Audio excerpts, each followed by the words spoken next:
Nice. Nice.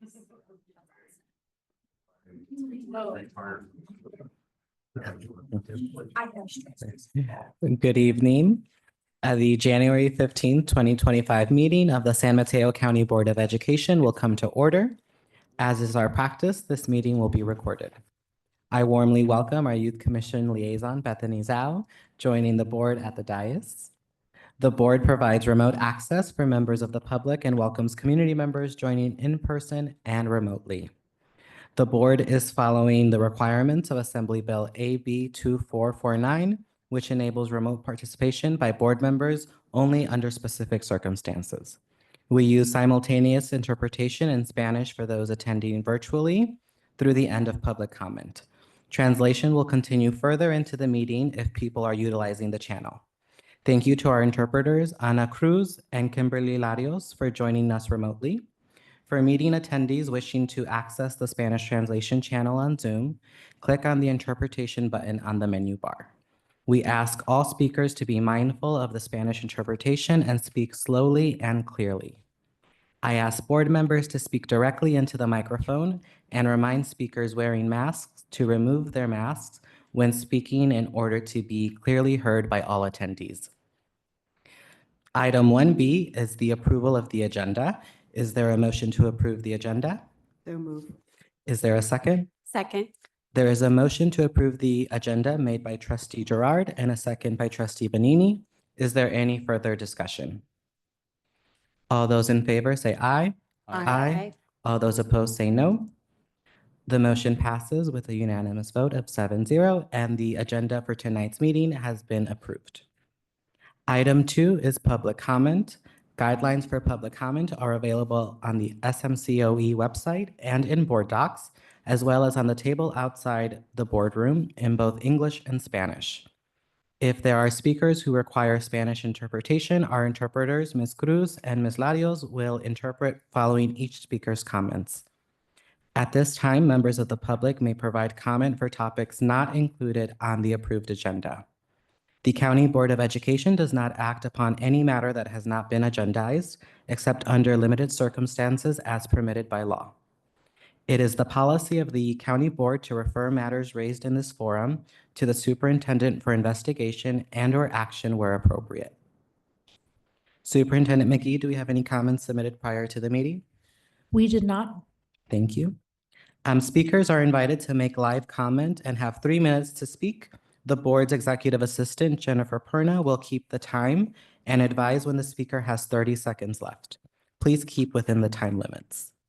To make a comment over Zoom, members of the public may use the raise hand feature. Instructions for using this feature are provided as an attachment in the board packet. Once the hand is raised, please wait to be acknowledged by Superintendent McGee. Superintendent McGee, are there any members of the public attending remotely who wish to make a comment at this time? I am not seeing any hands. Thank you. Members of the public may also provide live comment in person. Superintendent McGee, are there any submitted cards? We do have one card, Victor Ward, who wants to speak about Proposition 28.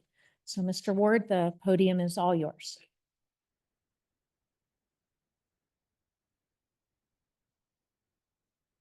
What was my time? 3 minutes. 3 minutes. Okay, that's luxurious. San Francisco's 1 minute. Good evening, board, superintendent. My name is Victor Ward. Last night I was in San Francisco and I mentioned to them, I said, as I'm sure you know, I don't know if they actually knew what I was about to talk about, but I am sure that you know, because the issue that I was going to bring up was the seminal lawsuit that the county and superintendent leveled against big tech, which, you know, it's fantastic. I think in my opinion, the biggest challenge is something that I saw about a month and a half ago. I was at Washington High School, also in San Francisco, and it was the after-school program. Every single student, except for 2, were on their cell phones. And the 2 were playing NBA 2K. So people really enjoy social media. My suggestion is that educators need to create a social media for schools, something that is designed for students so that the engagement, the entertainment can be accessed, but the safeguards that are mentioned in the lawsuit that will prevent the damage, that will prevent the harm, that will have the social media gauged towards the company instead of towards the user and protecting the user. Educators need to provide something like that. And that's what my company has done. The company is called Cruise Media. And in the spirit of Proposition 28, we have created something called a digital video yearbook. The yearbook hasn't changed for 200 years. But what we've done is we've created something where teachers and students can upload their pictures, their videos, their memories, and kind of bringing the yearbook into 2025. So the reason that I'm here tonight is I was down at the CSBA conference in Anaheim. I guess that was in December. And I was, going through the different school districts, and I saw one named Randy Perez. Randy Perez. Randy and I used to work in Oakland. So I called him up, and sure enough, it was the Randy Perez. And so we had coffee over at Pete's, and he was the one who actually said, you should check out, after I was telling him about our product. And he said, yeah, you need to meet our superintendent. So anyway, thanks to Randy, and wonderful being here with all of you. And hopefully this is the beginnings of a wonderful relationship. Thank you very much. Thank you. Public comment addressing a specific agenda item will be heard after the board's questions, comments, and discussion on the item. If members of the public wish to speak to a specific agenda item, please use the raise hand feature when the item is announced, or if in person, submit a card in advance of the item. For item 3A, we have the January 2025 Employee of the Month, Courtney Perea, Teacher on Special Assignment, Court and Community School Programs, Educational Services Division. And let me add that we got a note from Courtney late this afternoon that she actually went home sick from school today. So she is feeling under the weather and didn't want to bring her germs here. So she's unable to attend, but she's asked Sarah Notch to acknowledge her honor. And so I think Board President Torres, if you'll read the script, and then Sarah will provide a few words. Yes, definitely. So each month, the board and superintendent recognize an employee for providing outstanding service. For the month of January, we recognize Courtney Perea, Teacher on Special Assignment, Court and Community School Programs, Educational Services Division. Courtney joined the county office in 2023. She has consistently gone above and beyond in her role, demonstrating exceptional dedication, hard work, and commitment to student success.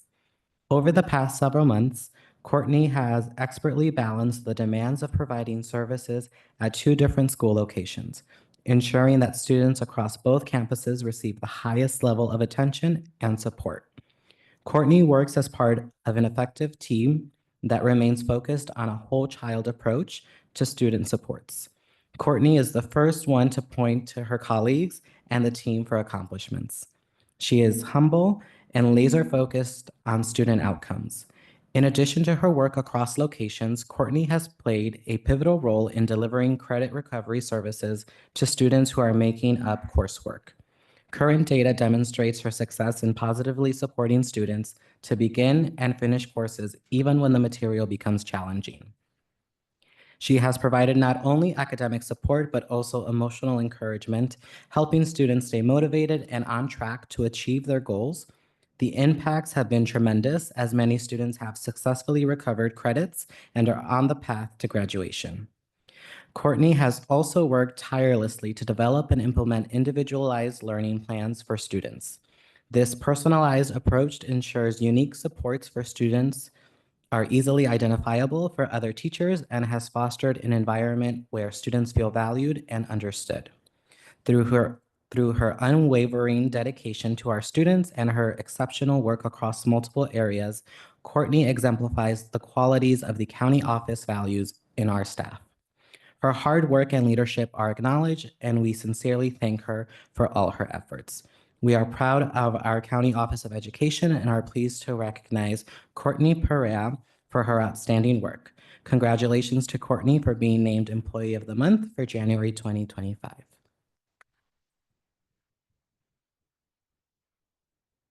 Executive Director Notch. Thank you. Good evening, Board President Torres, members of the board, and Superintendent McGee. I appreciate being able to share a quick statement from Courtney. She wanted me to convey thank you very much. As I accept this, I wish to acknowledge all of my colleagues in the court and community programs who are passionate and dedicated to our youth. We are most definitely a team, and I'm very grateful to work with you. Thank you.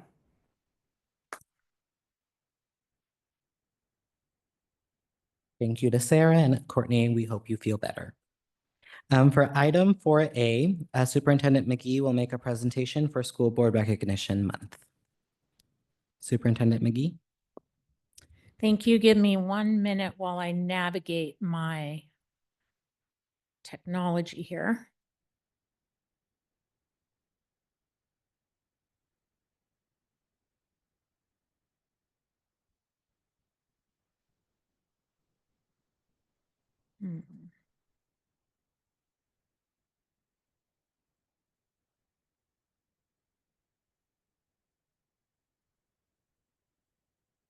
More than a minute, maybe. Let's see.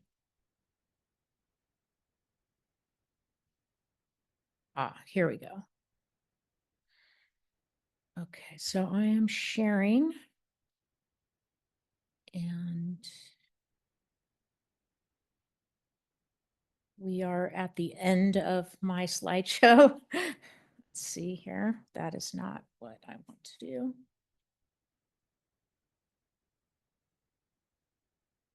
There we go. Okay, so January is School Board Recognition Month, and we always take pride and try to think what can we do that's a little bit different, a little bit special for the board members. At your places, you have a buntini, is that what they're called, to take home. And I was thinking we probably should have checked with you in advance and done orders for the family, because you walking in with one buntini at the house probably isn't going to go over very well for most of you. But we are offering slices of nothing bunt cake during the reception. So you get, maybe you decide to give your buntini to someone else in your family and you take home a couple pieces of bunt cake. The other thing you have at your desk is a book called The Governance Core 2.0. I've been hearing about this book for several years from Superintendent Randall Booker, and he mentioned it again on Saturday at the new board member orientation. I went ahead and looked into it, and this is the newest edition. I'm not sure how relevant it is for us as county officials, but I do think we can probably, it's nice to have a core document that we can all refer to. So I thought it's something we could take a look at together at the governance workshop and maybe pick a chapter here or there that we might want to engage in reading and discussion as we go through the year. Especially bringing on new board members this year, it seemed like the right way to begin.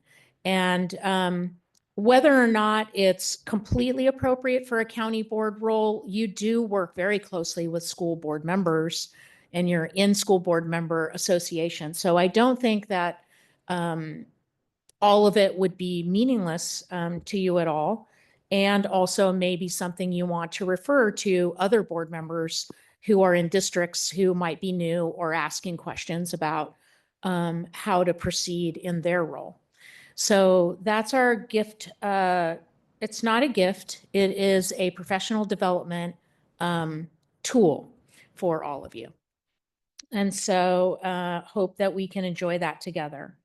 So this year is focused on the future. We, as I mentioned, have new board members joining, and that is not always the case for every year that the county board convenes a new year.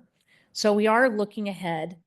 One thing that I've never really counted up is how many board members and what types of members we have in this county. And if I did the math correctly, which probably is questionable, we have 23 school districts, each with 5 board members. And so that would equal 115 district board members. We have 7 county board members and then 5 community college board members. So altogether in San Mateo County, we have 127 elected school board members. That is a lot of leadership, a lot of support for students in our county. And I thought that was a pretty cool number to come up with.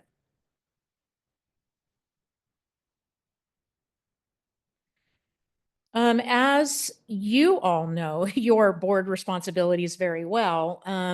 The public is constantly learning what your role is, and probably that is an internal process. But just to take advantage of this moment to highlight the things that you primarily focus on, and I realize that I left out your the hearings and things that you do for interdistricts, expulsion appeals, and charter appeals, which is a very big thing. But I'm not going to go into the PowerPoint right now and add that bullet. But I was focusing more on setting the direction with the superintendent for what we will focus on and put our energies on for each year that comes along. You act as a school board for the court and community programs that we run, approve the annual budget, advocate for public education and students locally and statewide, which is also a very big role and never ending. And finally, I'll just say out loud that you act as a hearing appellate board for interdistrict transfer appeals, which is the most common process that comes before you. Very rarely do we get an appeal on an expulsion, simply because, districts have really cut down their expulsions to such a degree that that's not as large an issue in districts. And then every once in a while, we get charter renewals. Something the board is going to get from me soon is a calendar of when the charter schools in San Mateo County are due to come up for renewal. They have been on hiatus for several years, and that's coming back online.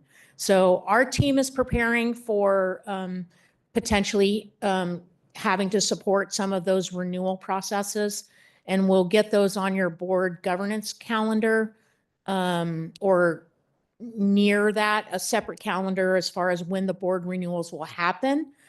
We can't really predict in the districts if those renewals will pass in their districts, but if they don't pass, they would come to the county board on appeal. So that may be part of looking forward to the future as part of your 2025 is charter school renewal appeals. Finally, we just appreciate the unique talents that you each bring to your board service. I'm not going to go through each of your highlights and priorities, but what we have done is try to collect from most of you some thoughts and ideas about what drove you to your board service, what are your priorities in that board service.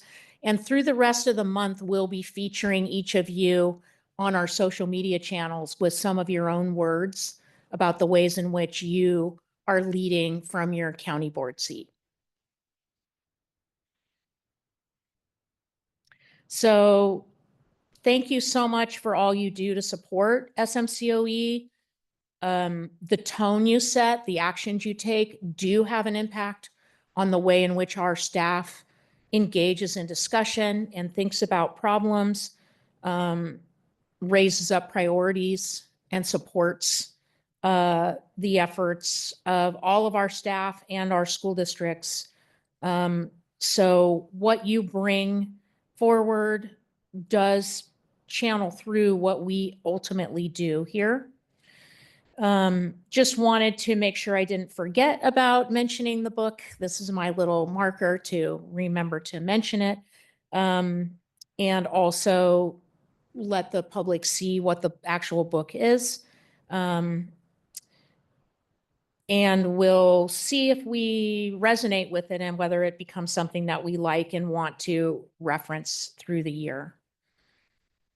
And so with that, I just want to offer a giant thank you for all you do every day. It's hard to thank you for everything you do every day, but appreciation lives in each one of us at SMCOE for your service. So happy School Board Recognition Month.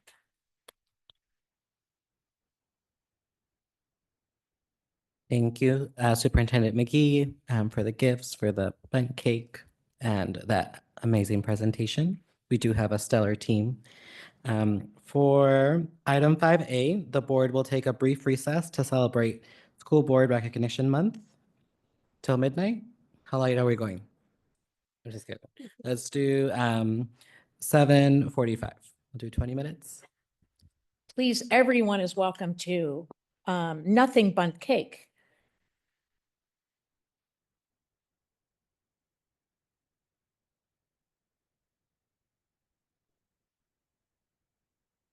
How was your holidays?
Welcome back.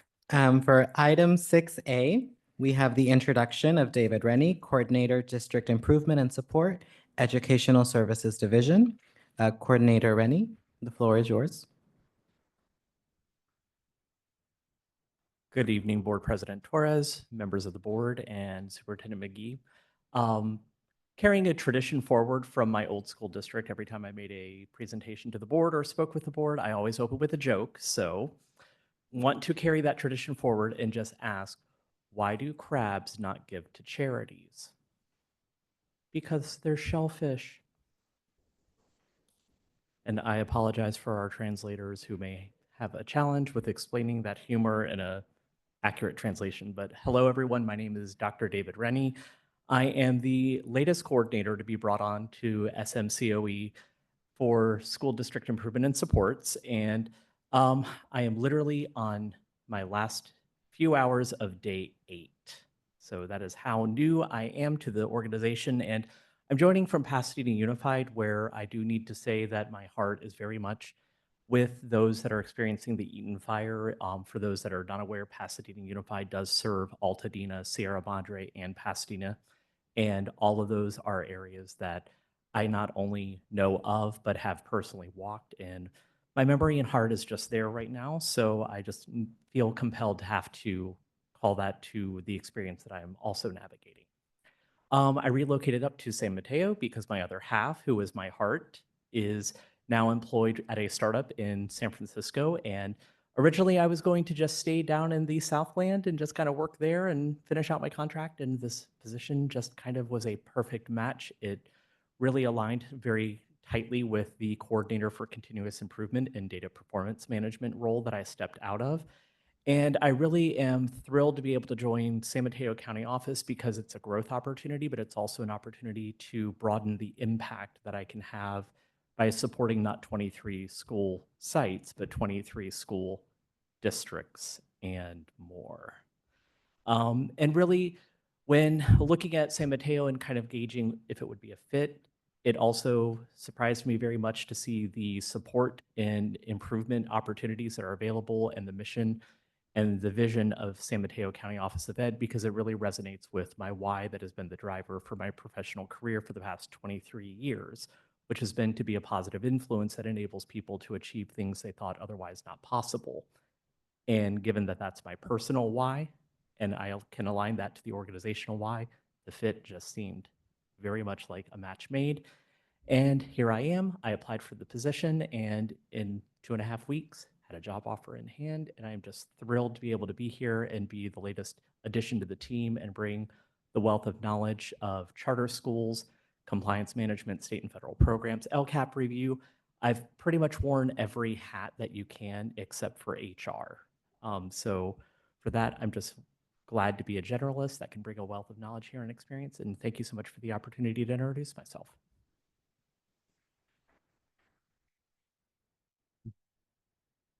Thank you and welcome. For item 7A, is there a motion to approve the minutes of the December 18, 2024 regular board meeting as presented? So moved. Second. Thank you. There is a motion to approve the minutes of the December 18, 2024 regular board meeting made by Trustee O'Neill and a second by Trustee Gerard. Is there any further discussion? All those in favor say aye. Aye. All those opposed say no. The motion passes with a vote of 7-0, and the minutes of the December 18, 2024 regular board meeting have been approved. Item 8 is the consent agenda. The consent agenda is not debatable and requires a unanimous vote for passage. An item may be removed from the consent agenda and placed on the regular order of business for separate discussion and action, if any member of the board, the superintendent, or the public so requests. Is there a motion to approve the consent agenda? So moved. Is there a second? Second. There is a motion to approve the consent agenda made by Trustee O'Neill and a second by Trustee Alvaro. Is there any further discussion? All those in favor say aye. Aye. Aye. All those opposed say no. The motion passes with a vote of 7-0, and the consent agenda has been approved. For item 9A, Sarah Notch, Executive Director, Center for Access and Engagement, will present to answer any questions the board may have regarding the 2023 to 2024 San Mateo County Office of Education School Accountability Report Cards, SARCs, for the Corning Community Schools and Special Education Programs published in 2024, 2025. Executive Director Notch. Thank you. Good evening, Board President Torres, members of the board, and Superintendent McGee. As required by Proposition 98, we're bringing to you tonight the annual School Accountability Report Cards, or SARC, for each of our schools. I know they're in the packet for your review, but I did want to walk through a few key technical points that may merit the board's attention.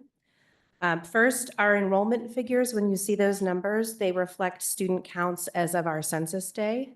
So for the 23-24 school year, that was October 4th, 2023. So in some of these documents or some different documents that you'll see for accountability purposes, you might have a cumulative enrollment of how many students we served across the whole year. This is just a snapshot on one day. Additionally, two metrics in particular would benefit from some additional context. Our dropout data percentages include students who leave our programs. So for example, if there's a student who's released from Hillcrest, if they don't enroll in another program, that counts as a dropout. So we're really excited that we have some very intentional and robust transition services to help make that a successful transition for our students. Also, for graduation rates, some of our districts in our programs, Gateway, Canyon Oaks, and Special Services, confer their own diplomas. Others do not, and we confer the diplomas. And because that varies, that practice varies district to district, you'll see a lower graduation rate reflected percentage-wise because it's just capturing the percentage of students for whom we confer the diplomas. And then the last things that I wanted to point out are for the Special Services SARC. So for special services, all of our students who are in post-secondary adult transition programs, so our students who are 18 to 22, are counted as seniors. So you'll see a very high number of 12th graders. That's inclusive of our adult transition program. And then the last point is that there's also average class size data for special services that's only K-8 or K-6. So for our multi-grade level classrooms that also include 7th and 8th graders, they're not reflected in those numbers. With that said, I'm happy to take any questions that you may have and respectfully request that the board approve the 2023-2024 annual SARCs for the San Mateo County Office of Education programs. Thank you. Trustee Alvaro? Thank you. Thank you for these reports and that explanation, because that was a little confusing. Mhm. Hopefully this is just me and not in general, but I was unable to open the Camp Kemp SARC. It came up completely blank. I mean, there was a few things filled in, like, you know, the name of the place, and then this is all going to be hidden from the public. So just so you know that that report is weird. And are we still, so you're talking data from a year and a half ago. Yes. So there will be data for Camp Kemp, even though Camp Kemp is not working. right now. Yes, for the 2023-2024 school year, for part of that year, we operated programs at camp. And so that's reflective of that time. So period. I was surprised to even see it in the list, Mhm. and then I couldn't get it open. So just FYI, the others all Thank you. worked fine. Thank you. Appreciate it. Trustee Benini? Hi, thank you. I had a few questions. One is, I see on the link for the SARCs that Oxford Day Academy has one, and it falls under ours because it's chartered by us. It doesn't have a SARC uploaded, so I'm just curious if our charter school is required to submit a SARC? I'm not, do you mind weighing in on that? I'm not sure. of the I'm answer. sure they do, but I'm sure they have to upload it on their own website. We don't oversee their It's the state, instruction, the state website where it links to. the state work website. So we'll have to follow up on that tomorrow or at the end of this week to see. Joy's left, so her team kind of connects with them. Okay, thanks. And then I also had a question about Camp Kemp because I was curious if, well, even not being the current year, it wasn't super active in the past year. So will we continue to see that SARC? Or will it, As I are there understand- students that are allocated or there? As I understand it, any of our programs that we operate in that school year are required to have a SARC for whatever duration of time that we operate programs. So if we do have students at Kemp at some point this year, then we would have a 2024-25 SARC next year. Okay. As of right now, we don't. have Okay, any. thanks. And then my next is more of a comment. So as I'm looking through the SARCs, there's a whole section that's usually populated about our school. And then the section that is the school description and the mission statement. I would just note that the sections for about our school are not populated. There's no information in the SARCs under those sections. And then under the other section, there's a description, but there isn't a mission statement under any of them. And so it just made me think or want to ask, are there mission statements for these schools that we would usually put in there? I didn't go back and look at past ones, but I find that to be really an important thing to have in the SARC. It's it's like the core of the SARC, the mission and the vision. So my request would be that in future, maybe we try to incorporate that if we have it, but I don't see it. So, and then lastly, yeah. On that, just so I'm tracking, for when I open the Gateway SARC, on page 4, there's a school description and mission statement, Correct. and that's all filled in. Is there, where There's is- no statement in that block that refers to the mission statement. It's just a description. Okay, so, so we would add the mission statement. That would be my request. I don't know if it can be added before these are submitted, but in future, I think it's Yeah. important. Okay. And And then. Was that your comment about each of the things that were missing? Was they were all There, missing a I mission? looked through all of them. They're all missing the about our school, which I'm assuming there's usually something there, and they're all missing the mission statement. Okay. And then lastly, I note that on our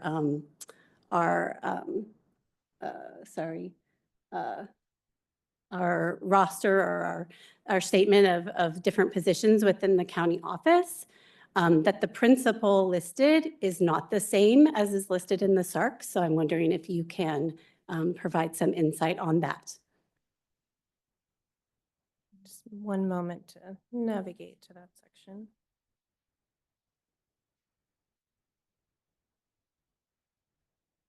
That's at the very end, isn't it? Toward the end of the. And Sarah, I can jump in on the principal name. Great. That is our acting principal. So that's who's our acting principal Oh. at the time. Okay, so is it in the SARC, should it be listed as acting principal or is it not an option? You have to list as principal? I don't think there's a distinction for Okay. us right now. Dr. Jimenez is the principal at, serving as the principal at Horton Community. Okay. Any other questions or comments? Trustee Love. You. Appreciate that report. Learned a lot. I just had a question that I wasn't clear about. That in the data sections, it lists school and then district. And so the district actually has the CDS codes. It's the same district for everything. So is everything aggregated in that column so special ed program is reported also with Horton Community School, everything? Yes, great question. Yes. So when it refers to the school, and it doesn't always have data for the school because depending on the population of, or the size of the enrollment, it could be an identifiable student group. So that's why you'll see some dashes instead of numbers for school. For district, it refers to all of our SMCOE school programs. And so that's the data together on average across each of our sites.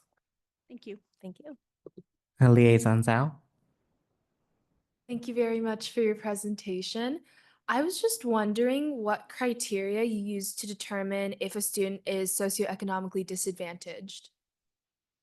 I believe, I wish Joy were here. I believe that that is from enrollment paperwork when students' families fill out the free and reduced lunch form. It gives information about their household income, and there are different thresholds to determine free lunch, reduced lunch, and socioeconomically disadvantaged qualification based on that. I see. That If you income. know, do the students who receive reduced lunch count as socioeconomically disadvantaged, or is it just free lunch? I believe it's both free and reduced lunch. Okay, thank you. Great. Any other comments or questions? Trustee O'Neill? Just a question, and I don't know if you know the answer. When the county does their annual homeless count, is there any interface with us in regards to homeless, in our mobile homes or whatever that are found to have children to enroll them in whatever district happens to be? Do you mean, do any of our, for It- example, our safe and supportive schools team, do they have any interfacing with? Well, the county once a year does a homeless count. Yes. Okay, on one certain day. And obviously they come up with statistics and then they might run across, a family homeless that has school-age children.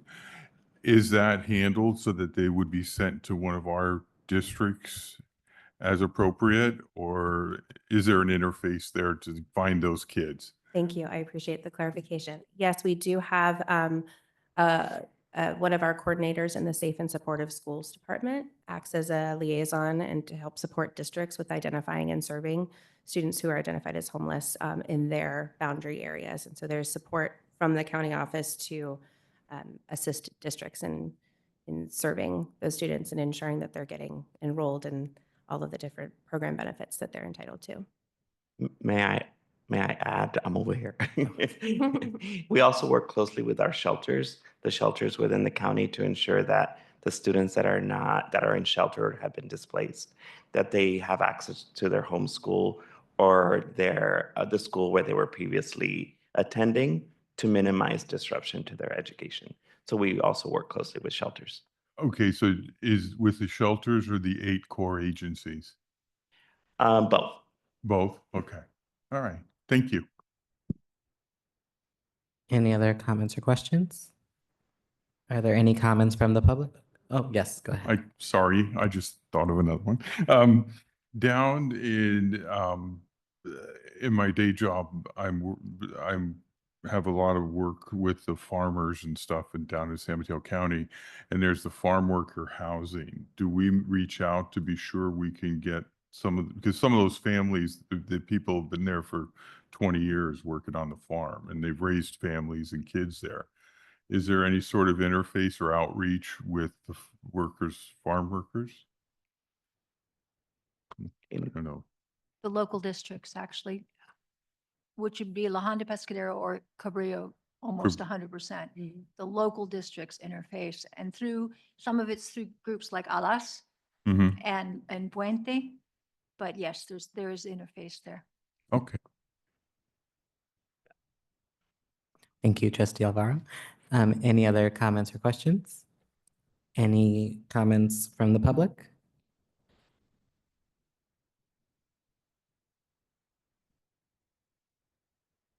No. Thank you.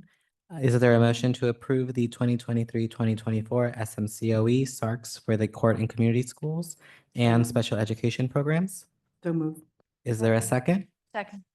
There is a motion to approve the 2023-2024 SMCOE SARCs for the court and community schools and special education programs made by Trustee Gerard and a second by Trustee Alvaro. Is there any further discussion? All those in favor say aye. Aye. All those opposed say no. The motion passes with a vote of 7-0, and the 2023-2024 SMCOE SARCs for the court and community schools and special education programs have been approved. Thank you. Sarah, let me show you what I.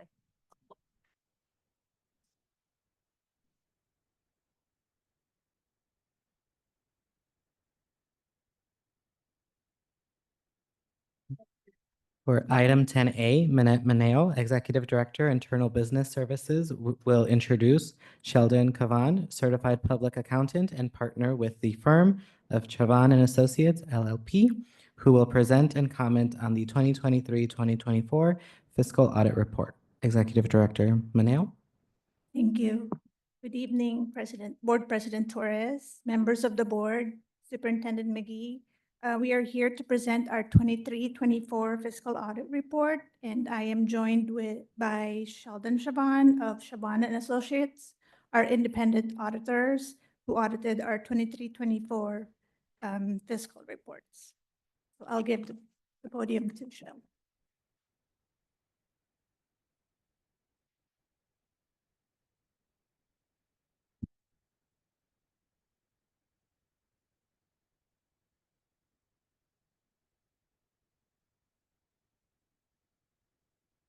Good evening, Board President Torres, members of the board, and Superintendent McGee. Very nice to be here once again. And I will try not to bore you too much with the accounting terminology, but I will have to give you some auditing terminology. So here we go with the June 30, 2024 audit. And I always like to start with the standards that we follow when we perform an audit of a local government. Of course, we follow generally accepted auditing standards in the United States of America. Right? The AICPA says we have to do that. So that's the first one. The second one that we follow is generally accepted governmental auditing standards. And that comes from the Government Accountabilities Office. They give us those standards. They tell us what we have to do when we audit a local government. And that includes the county office. The third one is uniform guidance. Uniform guidance comes into play when we have a local government that spends more than $750,000 in federal awards. Of course, the county office spent over $25 million in federal awards. And the term spent is really the expenditures that we report in the schedule of expenditures of federal awards. And under that guidance, we actually identify major programs. And there's a whole criteria included in uniform guidance that says how to do that. So as auditors, each year we say, what's high risk, what's low risk, which programs are major, which ones aren't, and then we test the major programs. We also follow the Education Audit Appeals Panel Audit Guide. That's basically the state controller's office telling us, in the California Department of Education, is telling us what state compliance we need to test. So you have education code, right? But we don't actually look at every single line item or every single law within education code. They give us a very distinct subset of what we are required to look at. The audit in general does include general compliance, right? But we don't issue an opinion on general compliance. We do issue an opinion on state compliance based on what's given to us in the Education Audit Appeals Panel. So what is the objective of the audit with all these different standards that we follow? Well, the overall objective is to issue an opinion on the financial statements. That's it. Seems pretty simple, but it only takes about 500 hours of work, right, from us. That doesn't include all the hours of work from your team. So now with that being said, that opinion that we issue on the financial statements includes opinion units. And this is the one time a year you get to see that breakout of those opinion units, right? So you get to see the government-wide financial statements, the statement of net position, the statement of activities. What those are, they are your fund statements consolidated and presented as one unified financial statement, or two, actually, a balance sheet and an income statement. So in the government-wide statement of net position, you will get the long-term assets and liabilities that you do not get to see in your fund statements. You'll also get some funny accounting terminology like deferred inflows of resources and deferred outflows of resources. The deferred outflows of resources, just to keep it short and sweet, acts like an asset. It's not an asset, but it acts like an asset. It actually increases your net position. Deferred inflows of resources does the opposite, decreases your net position. So it acts like a liability. The idea behind them is this is the one way we came up with as accountants to figure out how to account for these pensions and OPEB and retirement benefits and other types of deferrals that you might run into that don't have a current impact but have a long-term impact. So if you're looking at actuarial reports and actuarial studies, well, those are typically a year behind. So that lag creates deferrals because when the actuals come in, they're not going to be exact. They're not going to match those estimates because estimates are not perfect, right? So with that being said, the government-wide financial statements are one opinion unit. The second opinion unit is the fund financial statements. And in those fund financial statements, each major fund that's listed separately is an opinion unit. So for example, the general fund. The non-major funds, all the smaller ones, and then there's a criteria that we follow to establish non-major versus major under these standards that I've mentioned. The non-major funds are all the smaller funds consolidated, presented in one column. And we actually provide supplemental statements that are audited. We issue an opinion on those as well. That gives you all the detail of those non-major funds. Now, keep in mind that an audit under these standards, we actually do this following, well, the idea is that we provide a reasonable assurance that what we're presenting to you tonight is accurate, right? So there's basically a 90% level of confidence in this audit that we build into it. What that means is we don't look at everything. We can't. So we're sampling, right? We're doing risk assessment. We're identifying areas that we think need to be, that are high risk, essentially. We're documenting controls. We're testing controls over significant transaction classes. We're performing walkthroughs. We're performing substantive testing over the material items within the financial statements. And we're performing compliance assessment, right? We're testing compliance, uniform guidance, state compliance. Now, with all that being said, what we want the readers to know at the end of the day is whether or not the financial statements are free of material misstatement. So the concept of materiality comes into play, right? And that's a difficult concept nowadays. We are given guidelines that tell us you have to identify a dollar amount that is material to the financial statements, and actually each opinion unit that I previously mentioned. And we also have to take into account now what a reader might think is material, right? And so that's the hard part. So we can quantify it, no problem, but to figure out the qualitative aspect is more difficult. So, you know, you might have a materiality of $2 million, right? That might be what a tolerable misstatement may be. So we can accept that in these financial statements as an error, and it wouldn't be material. However, that $2 million could be a big deal. It may simply be a revenue and an expenditure that nets out to zero, has no impact on your fund balance, but somebody else might look at that and go, well, that's going to impact your bond rating, right? So that's what we're talking about. When we look at materiality, we try to take those things into account. So with that being said, I'll give you some results. I'll talk about numbers a little bit. I'm not going to get into the details too much on numbers. If anyone had a chance to read through the audit report and does have a question, we'll get to that at the end. But right now, I'll talk about the audit results, and then I'll throw some numbers at you just to show you some financial highlights. Give me 1 second. I'm going to drop down to the best part of the report, in my opinion, which is the schedule of findings and question costs.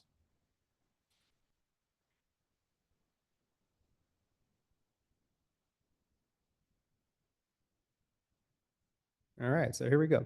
So once again, the way that we summarize this is based on how the standards are presented in the report, so it has a nice flow to it.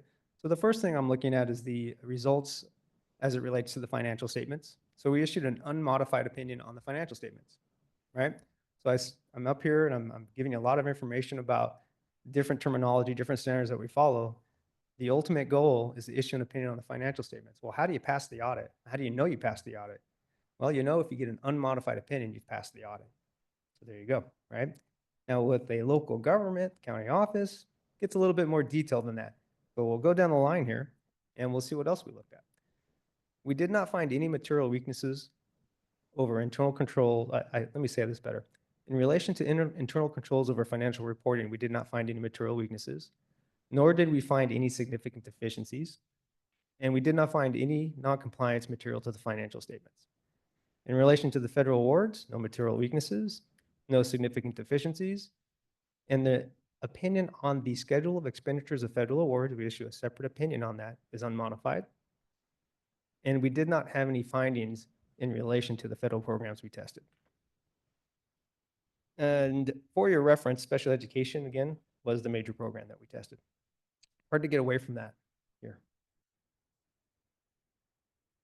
Now, the state awards, we did not have any material weaknesses, but we did have a significant deficiency. So we have one finding related to the state awards. So it's still an unmodified opinion. However, we have one program where there was a technicality that didn't take place. So with the Proposition 28 Arts and Music in Schools program, the county office submitted its annual Proposition 28 report to the CDE without first obtaining governing body approval. So this bypassed the required process, which mandates review and adoption by the governing body to ensure the report's accuracy and alignment with the county office's strategic objectives for arts and music education.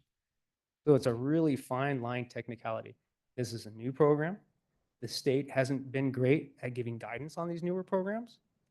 And as a result of that, we've actually had a few of these findings this year. Now, there are question costs, and in essence, the entire program award is a question cost of $126,000, right? The good news is that the county office can appeal that finding, and they can get a waiver and save that money. It's up to the state, and the process is that they have to file for the appeal, but then it's up to the state as to whether or not they'll go ahead and approve it. But it's very likely that they will.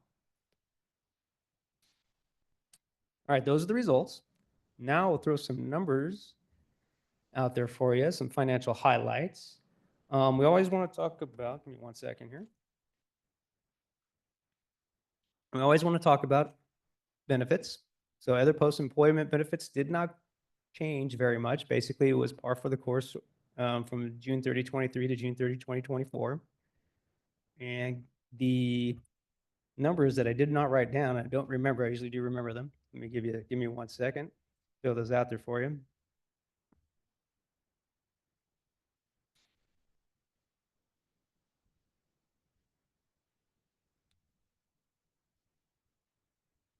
So the June 30, 2024 other post-employment benefits liability was 10.7 million.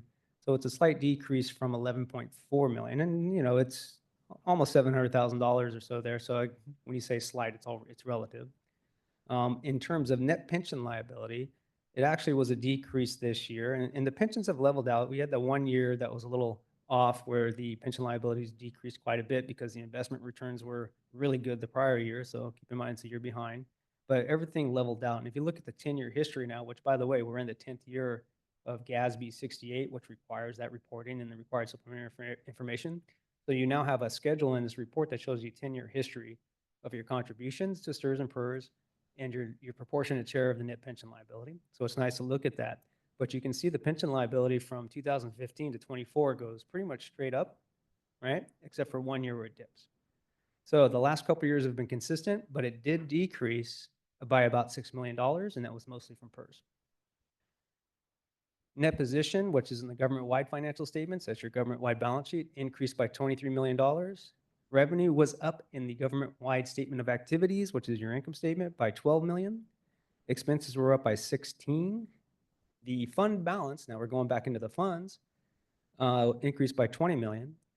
And then of the total $184 million fund balance, $181 million was assigned, committed, or restricted. Okay, a lot of information. So I will leave it there. If you have any questions, I'd be more than happy to answer them. Are there any comments or questions from the board? Trustee Alvaro? Thank you. Thank you for that report. I actually did read the whole thing because that's the kind of thing I do. If Kevin were here, he'd be nodding. He'd like, yes, she does. I did have a question. I had a couple questions and you answered most of them, but there's still one. On page 12, and I don't know if you have the same access to the same numbering system, but it's the management's discussion and analysis for the fiscal year, and you've got capital assets. Yep. Table 5. I show that on, where am I? Furniture and equipment, 2023, 2024, there's a change of Yeah, I what see looks to you're- me to be about 10%, and it says percentage change 100%. Yep, formula error. We'll get that corrected for you. Oh, okay. Just, okay. Thank you very much. You're That's welcome. it. Good catch. Any other questions or comments? Are there any comments from the public? No comments? Thank you. There is no action to take on this item. Thank you. Thank you very much. For item 11A, the public hearing on the initial proposal from California School Employees Association, Chapter 158, to the San Mateo County Superintendent of Schools for the 2024-2025 Reopener Collective Bargaining Agreement is now open. Would anyone like to speak on this issue? I have no comments online. Okay, great. The hearing is now closed. For item 11B, the public hearing on the initial proposal from the San Mateo County Superintendent of Schools to California School Employees Association, Chapter 158, for the 2024-2025 Reopener Collective Bargaining Agreement is now open. Would anyone like to speak on this issue? No comments online. Thank you. The hearing is now closed. For 11C, it's superintendent comments. Superintendent McGee, do you have any comments to share? Yes, I do. Thank you, President Torres. As we heard from our new coordinator tonight, David Rennie, I do want to begin my comments with thoughts for the victims of the fires in LA. It's a complete catastrophe. I'm not sure how many schools have burned to the ground, but it's a significant number. And the state has a huge task ahead to figure out how we're going to get those kids to school every day. On a personal level, it's just devastating to see how quickly such a thing can tear through communities.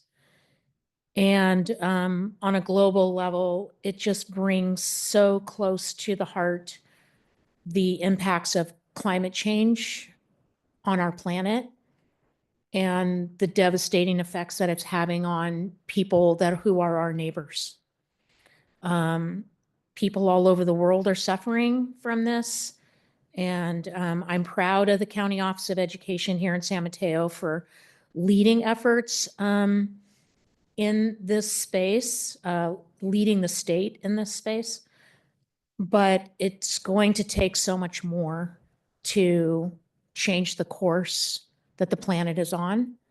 And when you see this kind of extreme weather week after week after week and the devastation on so many hundreds of thousands of lives and young children, we should be standing up in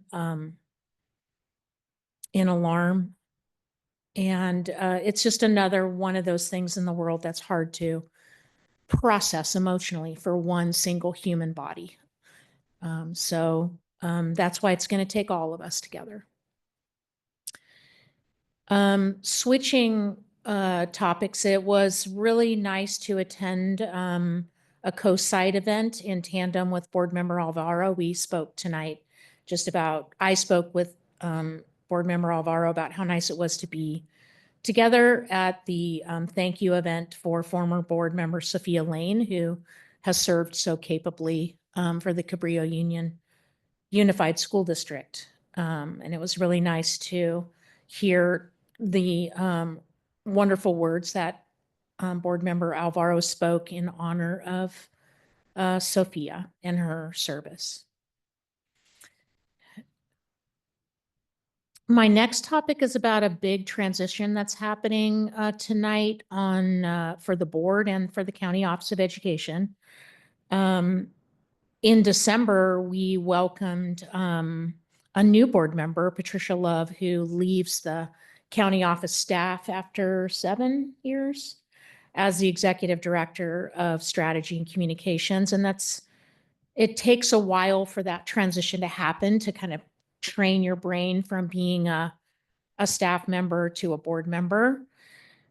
And last Friday, we announced in our Connections newsletter that we're welcoming our new executive director of equity, social justice, and inclusion as Hector Camacho.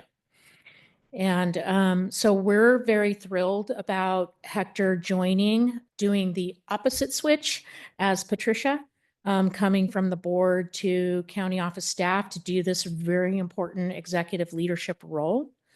Of course, we're also all sad to know that Hector has submitted his letter of resignation to the board, which is required in order for him to work for the County Office of Education. But he submitted his letter earlier this week, and that letter went out to all of the board members. In light of this life decision that Hector has made. And it's, I can vouch that it's been a very thoughtful and thorough process for him. I think we talked almost a year ago about, Hector wondering about different organizations that were opening up kind of equity, community-based work, that he had maybe that's his anchor in his life, and that he's trying to like head back towards his anchor. In that time, we actually had an opportunity arise at the County Office of Education when Niambi Clay resigned her executive director position, and she left in June. We held a recruitment for that position in August. It was very well applied for. We had lots of great candidates. It takes a long time to go through the Personnel Commission process to get through the full recruitment. And we got to the end of that first recruitment, and we had some really great finalists, but not quite the right fit for this time now at the County Office of Ed. So it's a difficult thing to make a decision to pass up one full recruitment cycle and then begin all over again. But that's what we decided to do because we really believe that the importance of this equity work is really at the top of our priority list. We need the best right person in that position. So we opened it up again. This time we had equal number of candidates, more than 20. Again, as a personnel commission process, it's very thorough. There's many rounds that the candidates go through. The hiring manager is not included until the very end of the process. In this case, because the executive director of Equity, Social Justice, and Inclusion is a direct report to the superintendent, I'm the hiring manager. So the final candidates came to me, and Hector was among them. Again, one thing I would say about the process is highly rigorous, but what I found out at that point at the end, going into the final interviews, was that Hector had been the top finalist out of every single round that the candidates went through. And that says a lot about his quality, his experience, his passion, and his just personal skills in this work. And so myself, along with two other executive directors, did the final interview. And it was a little bit of, I had mixed emotions because we're going to gain a really amazing leader, and we're also going to lose a really amazing board member. And so really proud of Hector's thoughtful decision-making and analysis of what is right for him and his family in this time in his life and the work that he feels most called to do. And the universe sort of worked around that there was this position open at the county office. Hector put his name in the hat, went through the process, and came out as the #1 candidate. So we're really thrilled. Congratulations. Tomorrow, Hector joins the county office as the executive director. And tonight is his final board meeting. So that's the really hard part. But I think we don't lose. I mean, we've got Patricia here on the board, a really quality individual, Hector, a really quality individual working now with the staff. So we're all working for the same thing in the end, from whichever side of the dais that we're sitting on. And it's the kids and families of San Mateo County. And they're the winners. So congratulations. And then I'll conclude with happy birthday wishes to Bethany, who is going to celebrate her birthday on Celebrated. It was already.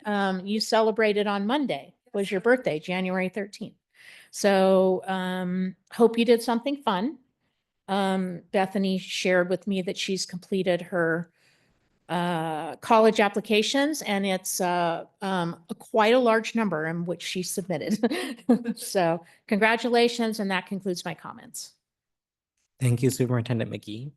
For item 12A, the board will review the draft board governance handbook. Superintendent McGee, back to you.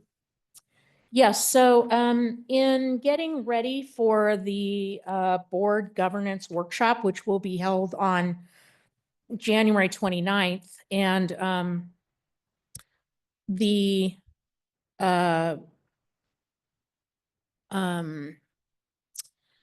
just realized I forgot to mention about the board governance handbook or the board governance workshop, but it will be on January 29th, and the focus of that meeting will be doing a workshop on the governance handbook so that everybody can really dig in, and hopefully we can come out of it with a final draft that could come to the board on February 5th. The prior board, before the new board members were sworn in, they reviewed the draft at a previous meeting, but this is an opportunity for especially the new board members to have reviewed what we have in draft form so far and remark on your comments. The other thing I wanted to mention about the January 29th governance workshop is that we will add an item to that agenda about so that the board can discuss the timeline for the appointment of a new board member and what that entails, or what that timeline would look like. And then the board can go ahead and set its timeline and get those things in motion for appointing a new board member. And that gives the board, you have 60 days to appoint. And if you can work out your timeline in January 29th, that gives you plenty of time to meet your goals there. And that's 60 days starting tomorrow. That's 60 days starting tomorrow, yes. Okay, so with that, I'll just hand it back over to you, President Torres, to see if the board has any further comments about the handbook. I captured the board's original comments in the memo document. And thank you. Are there any comments or questions from the board? Trustee Lev? Yes, I had prepared some comments, and I think they're in everybody's folders. And I just want to say, I think it was Chelsea who worked on an amazing job, and it was really an accessible document. So appreciate that. And anyway, those are just some ideas. Thank you. Trustee Alvaro? Just a question. So these comments that we got the page that were Trustee Love's ideas, are they captured in the red line that we already have? Are they No, new? no. Okay. It's just at the orientation for new board members. Turn your mic on. Oh, You're- yeah. Sorry. And at the orientation for new board members, one of the suggestions was when something comes to a board before, instead of just bringing your comments to the board, like submit them early in advance. And so there's not a lot of surprises all the time. So I was just acting on that idea. Thank you. Okay, thanks. Trustee Benini? I just wanted to make one comment or potentially a request. So red lines are fairly hard to read generally. The red line that we have right now, initially when we had this item in November, whenever it was, we had the clean version and then we had the red line. And I also want to note that the red line never came to the board. It was just a draft that was, the initial document never came to the board and it wasn't considered. It was just a draft by our council, I believe. And so my hope would be that we review it from a fresh document and add in the red lines that people are offering, that board members are offering now, because it's going to get really confusing otherwise. I think having a reference to what that initial draft was would be okay, but having it as the red line version is just going to be too confusing. Yeah, in my that, opinion. I just wanted to bring back exactly what, if we left out the clean Yeah, the version in clean this board version packet, wasn't there. that was an error on our part. Okay. So that wasn't intentional. Okay, great, thanks. Trustee O'Neill? Yeah, Gavin, I was looking at this and I think it's a great start. But one of the concerns I had that has in previous elected bodies I've been on is meeting guidelines. And I notice we don't really have some of the nuts and bolts of a meeting. Like one of the questions I asked Superintendent McGee is, how do you put something on the agenda? At the school board, when I was on the school board, you needed 2 trustees to want to put it on the, excuse me, city council, you needed 2 trustees to put something on the agenda. And the school board, you only needed 1. So there's no guidelines there in terms of like those nuts and bolts to see if people are interested in doing that. Norms, in the past, we've had what you might call difficult board members. And one of the things that we emphasized was that once the board makes a decision, the board members support the board's decision, whether you voted yes or you voted no. That should be a norm in the context of this governance document. And I don't know how contentious an issue it is for people to be present here, but I know the Pacifica City Council, Millbrae City Council, San Mateo City Council have just recently had major long discussions and meetings about choosing a mayor. Do we want to have some sort of guidelines in here on the choice of a president for the board? Now, I don't have the experience in this board to know how things all work, so I'm not trying to be a dictator. I'm just going from my elected office experience of train wrecks I've had. You know what I mean? So those are kind of, I didn't know we were going to submit stuff in writing. I'm sorry. So I'm just bringing those up, those items to see what the support is on the board. Yes, Trustee Benini. I just thank you for addressing those issues. I think that's going to be really important to try to, look at the document as a whole and see what we want to include and what needs to be there. I'll just briefly share that the intent and the changes that I initially made from the draft that came from council, which was all the policies sort of restated. So that some of the things that you're noting, as policies, like how you bring something to agenda, we have a policy on that. Oh, And okay. so reviewing our policies, we could say that, those are available here, that could be part of it so that everyone's aware. But the intent of this document is also to be very representative of, so we have it for people attending the meetings so they understand how we interact, how we intend to interact as a team with our superintendent and what the expectations are. And that's why the norms and not really a whole restatement of the policies, because they're already there in the policy section, right, of our website and such. Then we've just updated them. And that's not super accessible for the purposes of the operation of the meeting itself, but it's important. So that's sort of the intent, but then also I look forward to having that discussion because you raised some good points, as obviously we all will probably have a lot of input on that. So thank you Yes. very much. And we didn't need to submit anything in writing. That's why we have this time also, just to kind of discuss and see how we want to move forward with that. Trustee Alvaro? Thank you. So when I worked in the music software business, we had a phrase that we used to go down and talk to the engineers periodically and say, it's time to put a fence around it. And because they would design things until the next century and it would never be finished. So my suggestion at this point is that we can adopt or accept this draft, however the language we care to use, as it's a working document. We're not going to print it. We're not going to etch it in stone. It's a working document. We adopt what's here. And then as we have discussions, we take into account, I like what you said here.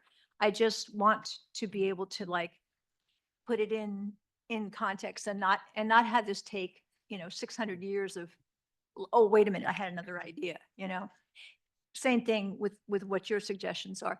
Those are things that we can talk about, whether they need to be added in, how they need to be added in. But I think if we don't get something adopted, we're just going to be doing this 4 years from now, and it's not going to be finished yet.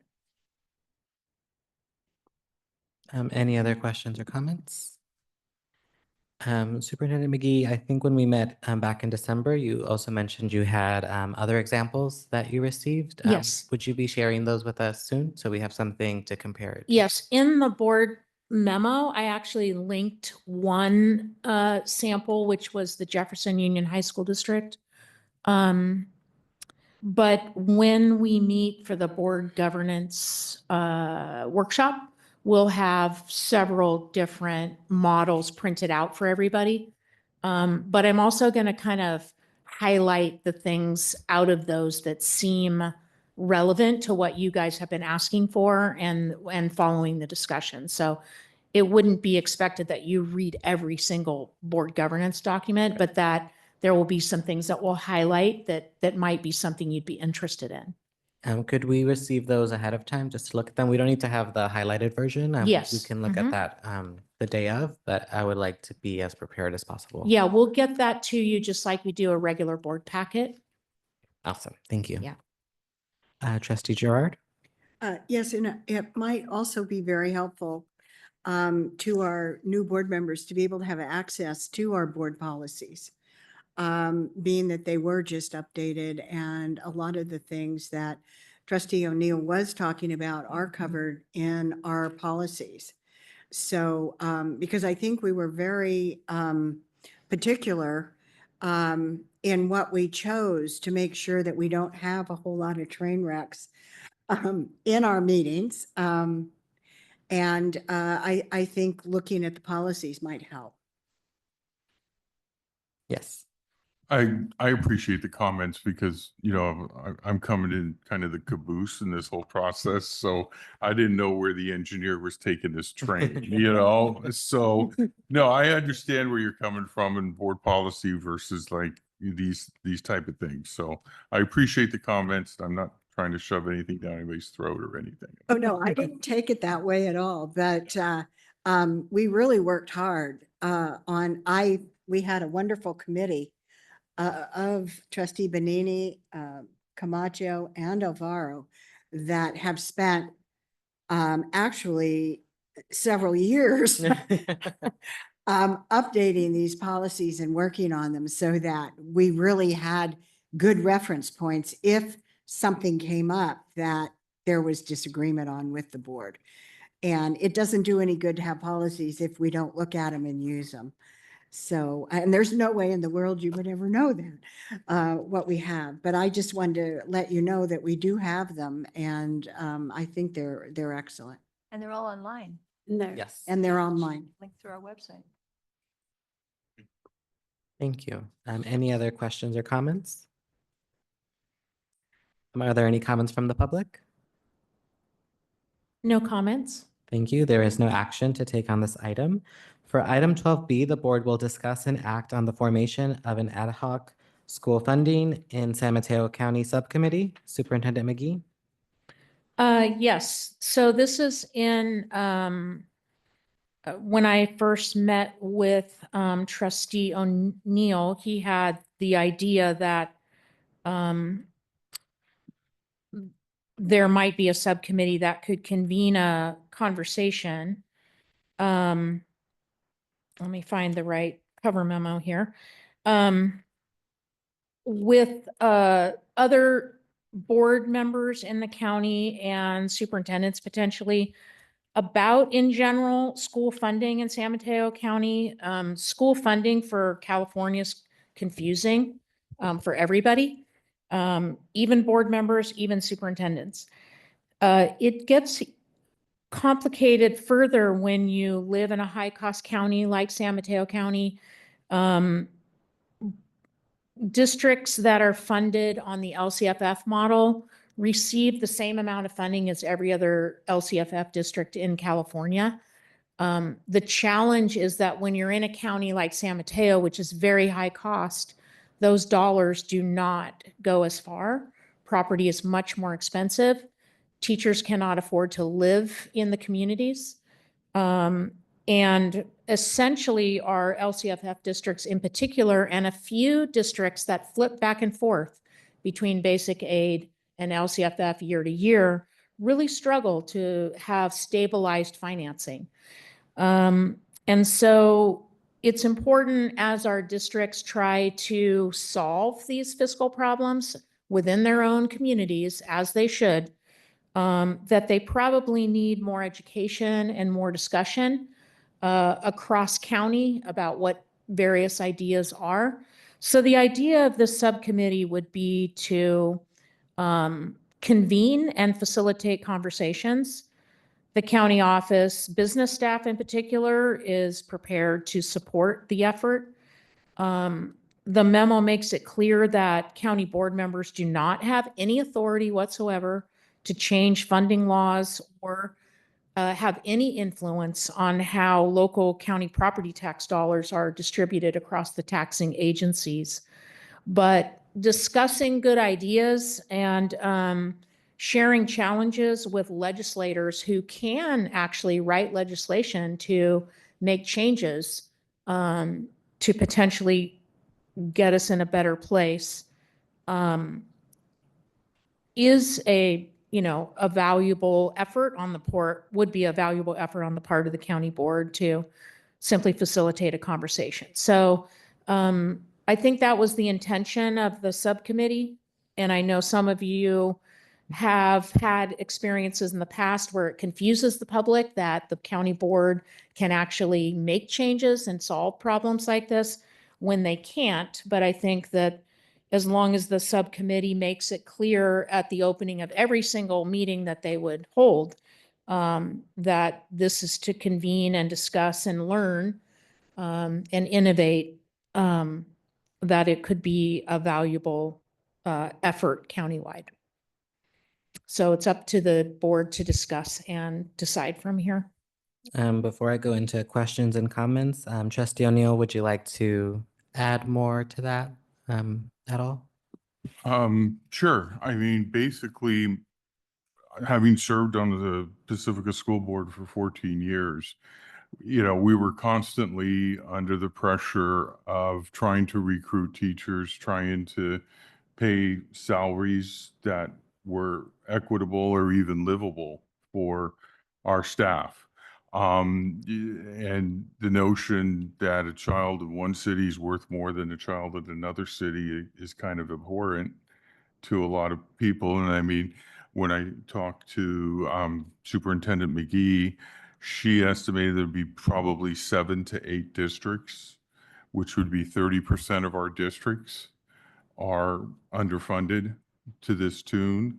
And my ultimate goal would be to having some discussions with state legislature staff that they would like some recommendations on how to maybe try to fix this. So the idea would be to get not only us as the advocates in the county for schools, which we constantly have up there, and it's part of our strategic plan, but to also have those school boards, which consistently have been individually going and asking for more money. Collectively, you have 8, 9 school districts going to the legislature to make change. And according to Superintendent McGee, there are roughly 12 other counties, I think you said, or in the state that might be facing this same challenge.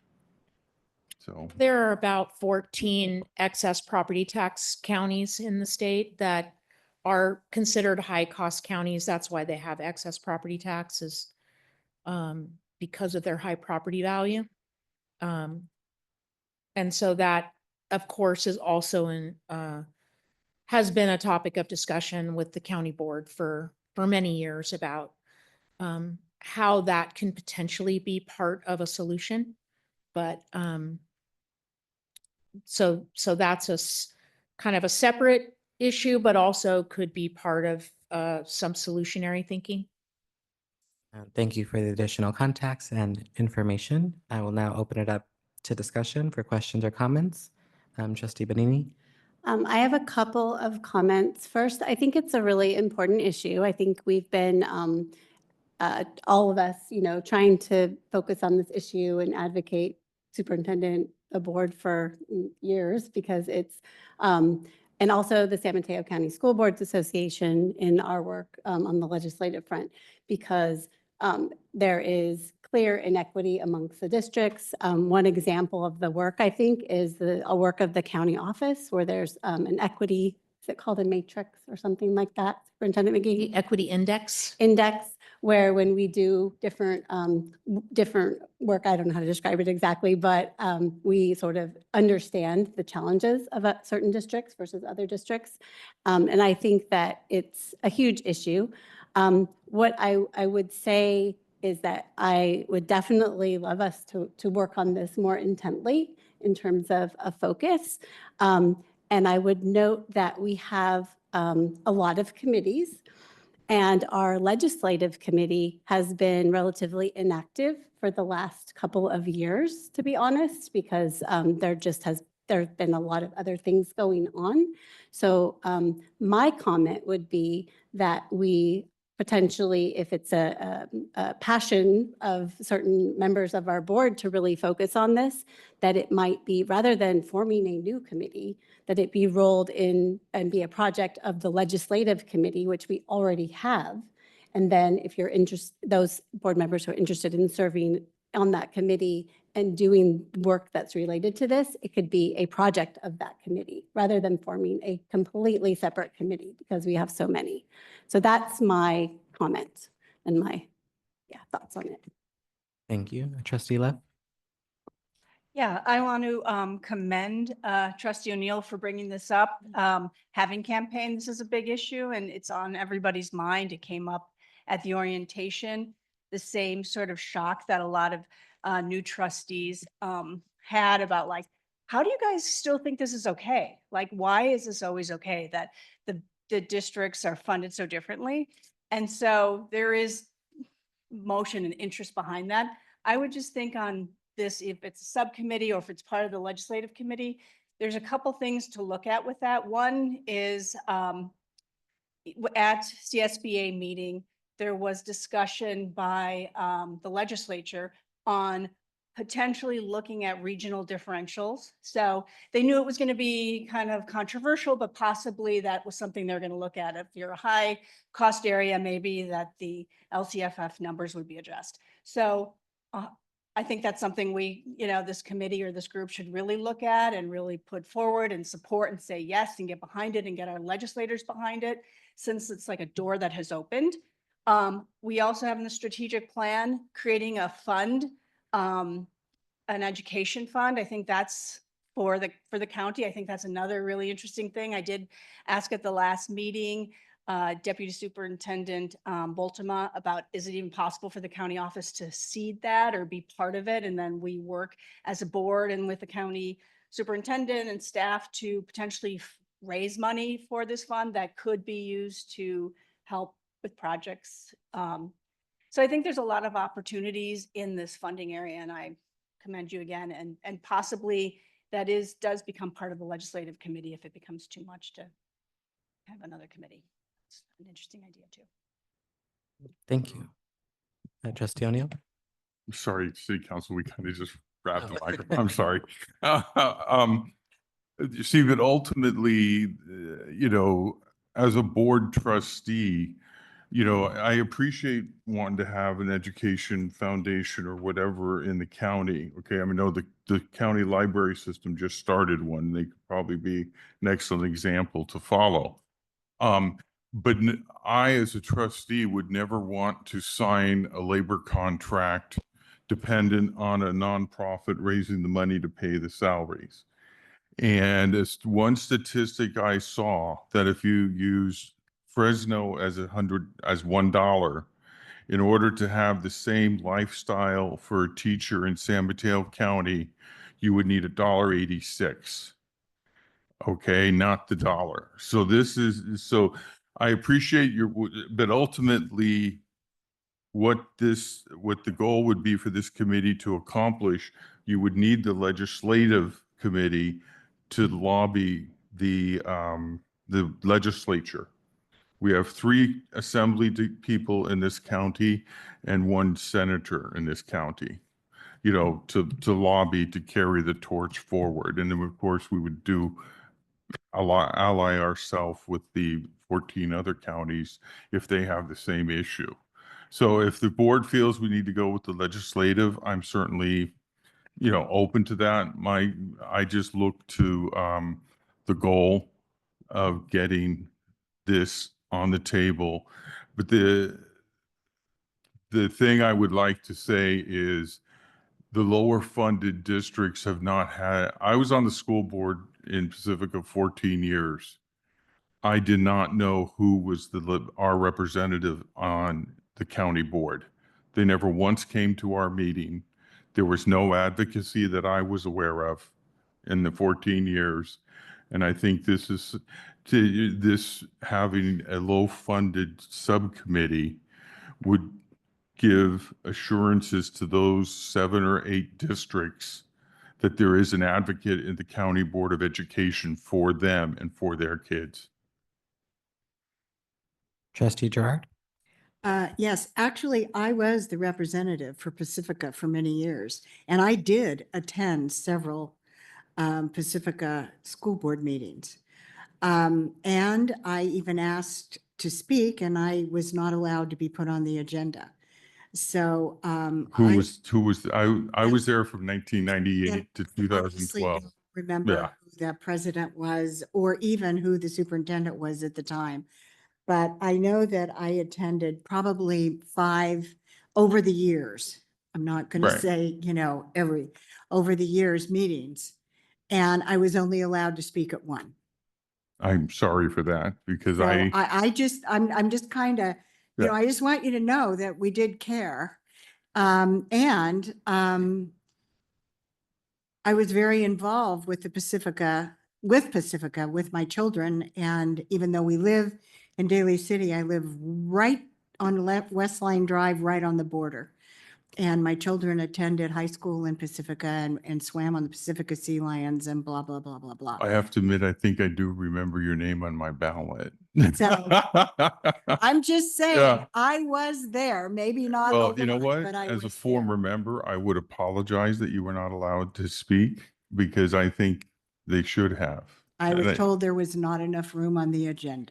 Well, there's always room on the agenda for one of the legislatures, and this is kind of a legislative body. you Evidently, know. they didn't consider it that way, but Yeah. I just wanted you to know. I can't speak for everybody because I know there was like, when I was leaving, I tried to calculate how many people were on the board with me, and I think it was over 20 people in the 14 years, you know? But anyhow, I apologize for that.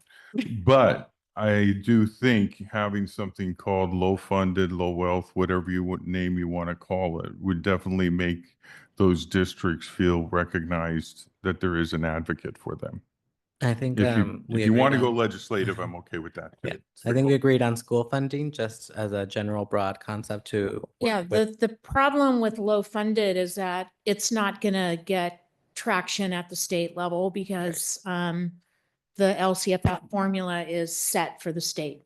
And so we get the same as every other district in the state for the local control funding formula. So I think that's probably not a great name, but school funding would, you know, in San Mateo County is probably the better way to go.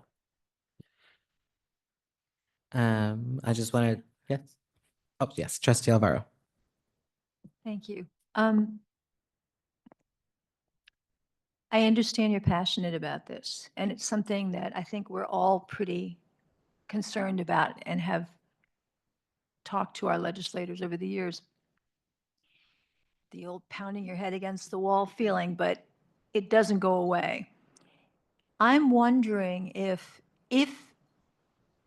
what you really would like to accomplish is to let the local districts be heard, come together, talk about the issue, and understand that there is somebody willing to advocate for them. And they're advocating for themselves.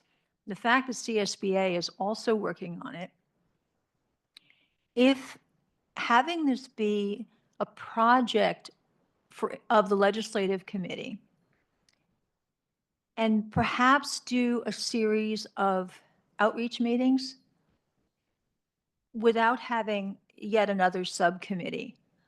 Um, And, and that doesn't have to be a permanent solution. If that's something that's tried for a couple of months and it ain't cutting it, then you could come back and say, yeah, that didn't work.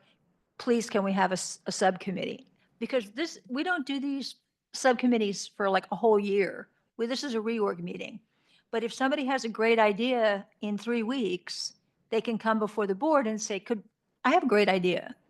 So that was just a suggestion to kind of maybe try it the way of working through legislative subcommittee with CSBA, with the other local districts that are actively part of CSBA.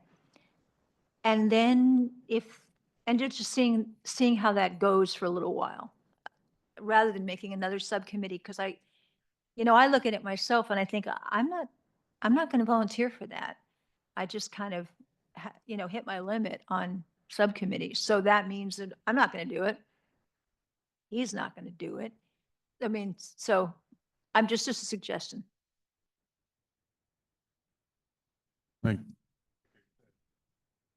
Like I said, if we want to make it a legislative committee, I'm open to that. I know there was a quote Reagan said that anything can be accomplished if you don't care who gets the credit, and that's fine with me. I will add that I think there are different visions for what people want the legislative committee to be. And I think until we decide who that group is and what that's going to look like, I know it's not ideal to add another subcommittee to our long list here, but I think for the time being, that could be it. And then after the subcommittee is set, if the vision aligns more with the school funding, then we can, correct me if I'm wrong, in future meetings, we could merge it and just decide like, that's what we want to do. But if there's a separate focus and mission for the legislative meeting or a subcommittee meetings, I don't want them to be tackling different topics. I would rather them focus on what they decide on. So that's just my 2 cents. Any other questions or comments? Are there any comments from the public?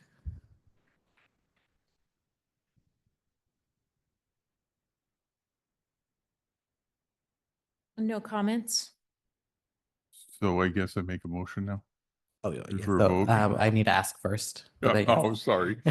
Is there a motion to form an ad hoc school funding in San Mateo County subcommittee? I'd like to make that motion, but I'm perfectly willing, if you want to call it legislative and we work under that framework, I'm open to that, but I would like to have that focus. So I make that motion. So Mike, I think you should probably make your motion specific to the ad hoc school funding. And you've made it clear that you're Open and willing amenable to. either yeah. way. But if you're going to make a motion that the board is going to vote on, you probably need to make it more focused. Okay, I make a motion that we form an ad hoc subcommittee for School school funding. Is there a second? Okay. There is a motion to form an ad hoc school funding in San Mateo County subcommittee made by Trustee O'Neill and a second by Trustee Love. Is there any further discussion? All those in favor say aye. Aye. Aye. All those opposed say no. No. The motion passes with a vote of 6-1, and the board has voted to form an ad hoc school funding in San Mateo County subcommittee. For item 12C. Thank you. Thank you.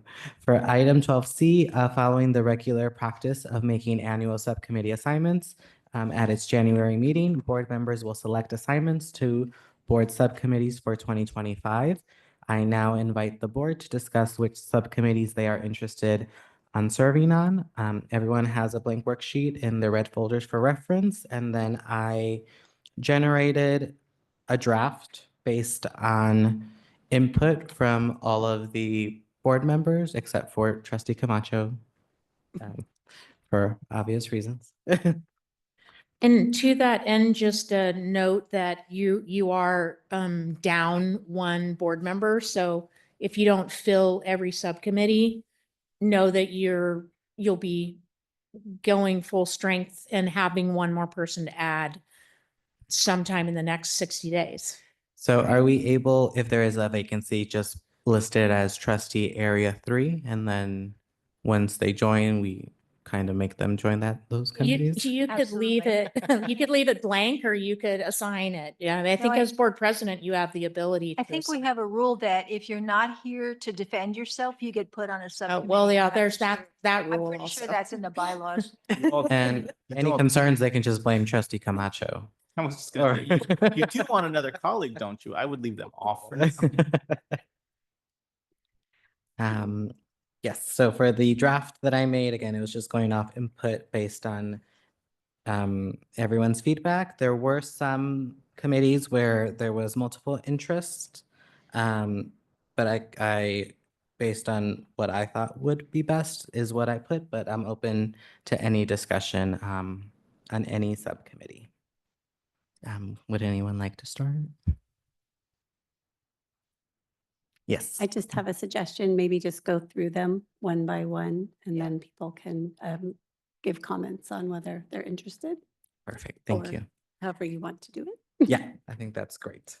So I'll give everyone a second and then I'll go ahead and get started. So first we have the superintendent's salary. I know the chair for that is usually the board president. So I will join as chair for superintendent salary. Who wants to join me? I'll do it if you need somebody. Yeah. Yes, thank you.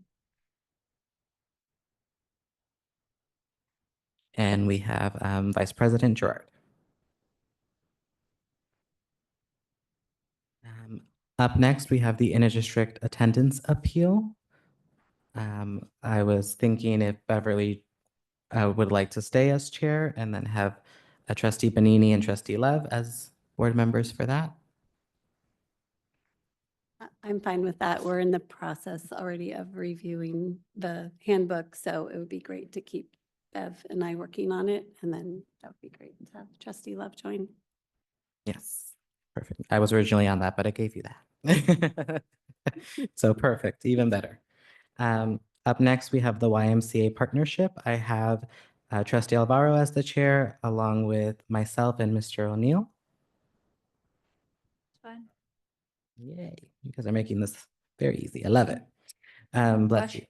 And we have the legislative subcommittee, and for chair, I was thinking trustee Love, in addition to myself, trustee O'Neill, and I know Bethany was also a part of that, so if you'd like to continue that. Awesome. And if there are any others that you're interested in joining, just go ahead and let me know. Are we okay with the legislative subcommittee? Perfect. We have board policy. For the chair, I was thinking of trustee Lev and then trustee Alvaro. I don't remember that being on my list, but. I think someone volunteered. Be such a logical thing for you to join, considering you were the staff. Traumatized by the experience. More of that, please. I think someone recommended you, is if I recall. It's done now. All we have to do is keep up with the updates, right? She said we. I noticed that trustee Benini's name isn't on here. Is there a reason for that? I'm focusing on other committees. Ah. And trustee Camacho, I can't even talk to you. Another person on this. Where we are right now is just reviewing changes as they come in, which is what, every 6 months? Every 3 Quarterly. months? I don't remember. Quarterly? Every 3 months. Okay. And then we can leave that open for trustee area 3 if they're so inclined to join. Up next, we have the workforce housing. I know that was a group that was originally started last year with the three listed, with Trustee Gerard serving as the chair along with Benini and myself. Are there any questions? Yes. I realize it's a new kid on the block. I can't get all the presents, okay? But I do have a lot of experience in terms of workforce housing. I started the workforce housing project in Pacifica for the 7-Eleven committee. Through then, I've also served on the Jefferson High School Board's housing board for the last probably 2 to 3 years. And I have worked through, when I was on city council, worked through the zoning changes that were needed in order for the workforce housing to be built. And I'm also already familiar with the management companies that are managing the workforce housing and the consultants in the county that most school districts seem to be using. So but I also understand if somebody has a passion for it and they want to stay on it, I'm not trying to, be offend anybody. Trustee Gerard? Well, I do have a passion for it, but I feel like you have more experience than I do if you would like to take over my position on there. Trustee Benini? I just wanted to make a comment and maybe ask Superintendent McGee to explain the purpose, stated purpose of the subcommittee to work with, to be available in the instance that there is any movement with the MOU that we've entered into with Hart. Could you maybe just briefly Yes, explain it so that our new trustees can Yes, know so about it? we had this subcommittee came up because we entered an MOU with Hart with a special project. And no further action has happened under that MOU, largely because the market significantly changed after we went into the MOU, and the financing structure just isn't going to work well.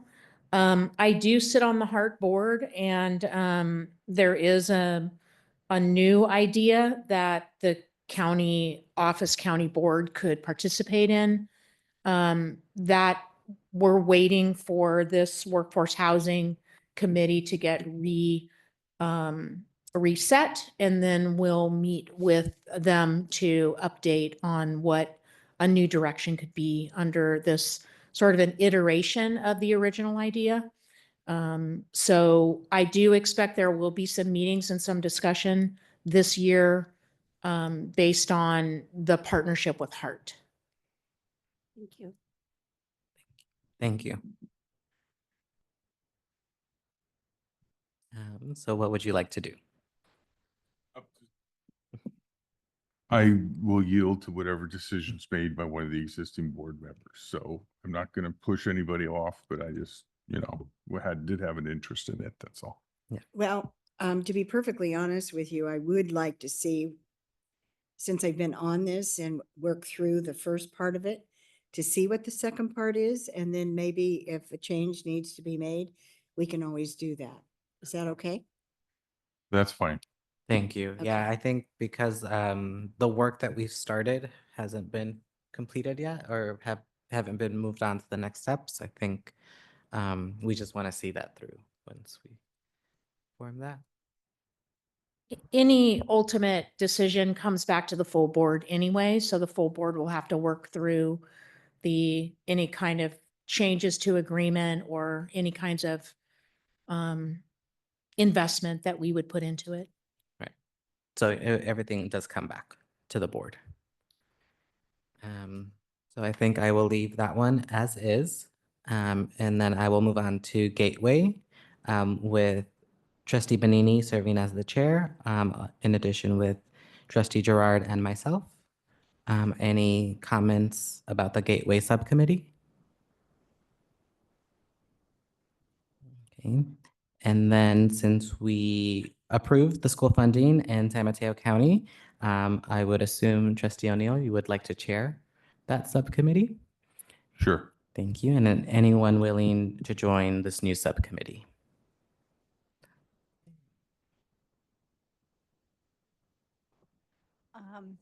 I liked the idea that perhaps even if we pause on that to figure out what the legislative committee is going to do, and then maybe they end up working together and merging. I think we were just creating that committee just to make sure we had the space created for it. So I'm happy to work on that committee, but I also wonder if it's, once we figure out the role of legislative, if it's going to be really focused on funding, then maybe there's not a need to have two. Right, and then we can always revisit and see after every committee has a chance to meet, or specifically legislative. But I'm happy to help this subcommittee if we don't Okay. have anybody on it. Great. So we will have Trustee O'Neill chair with Trustee Love and a Youth Commission liaison, Bethany Zhao. And then we have it open for Trustee Area 3 if they're so inclined. For the representative areas, we have the LCAP. No one asked for that specific representation, but Trustee Gerard offered to take it up if no one else was interested. Okay. Next, we have the San Mateo County School Boards Association area, and I know Trustee Bonini expressed interest. Yeah, it would be great if I could keep the role because I'm the vice president, so it would be hard for me to be there if I was not in that role. Any other questions, comments? Okay.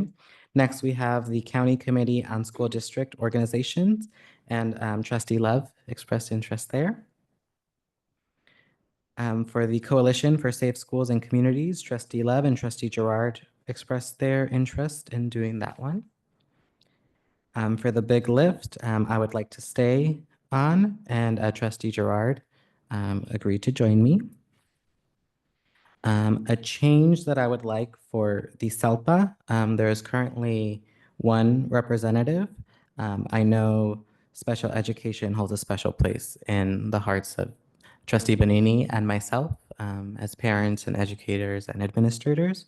So I would like for there to be two representatives. That way we can both be there. And if I'm not able to attend a meeting, maybe Trustee Bonini can go in my place or vice versa. I think it allows for more flexibility.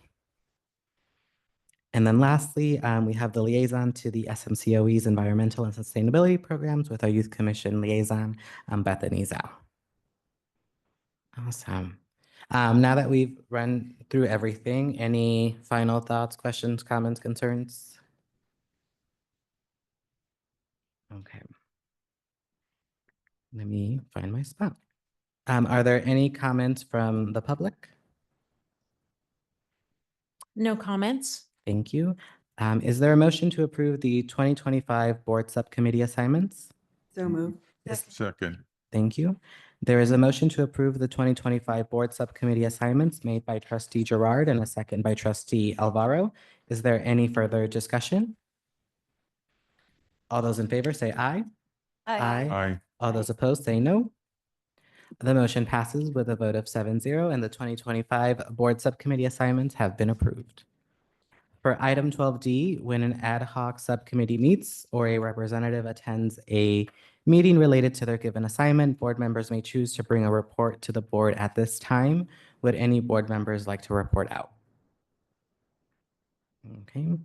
Are there any comments or questions from the board? Are there any comments from the public?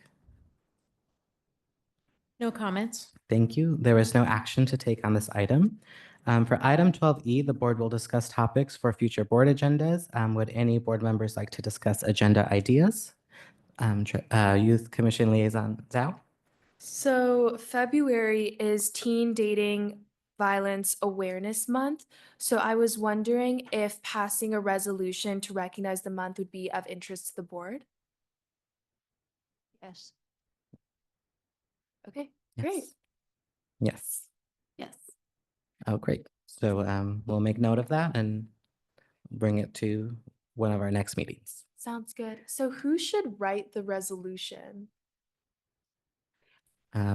You with Okay, I can do that, whomever yeah. you choose to support you in that endeavor. Okay, nice. Is anyone interested in helping me write it? I can help you if you need help. Okay, thank you. Appreciate it. If the timing works out and I'm available, I could also help. Thank you. Yes. Trustee Bonini?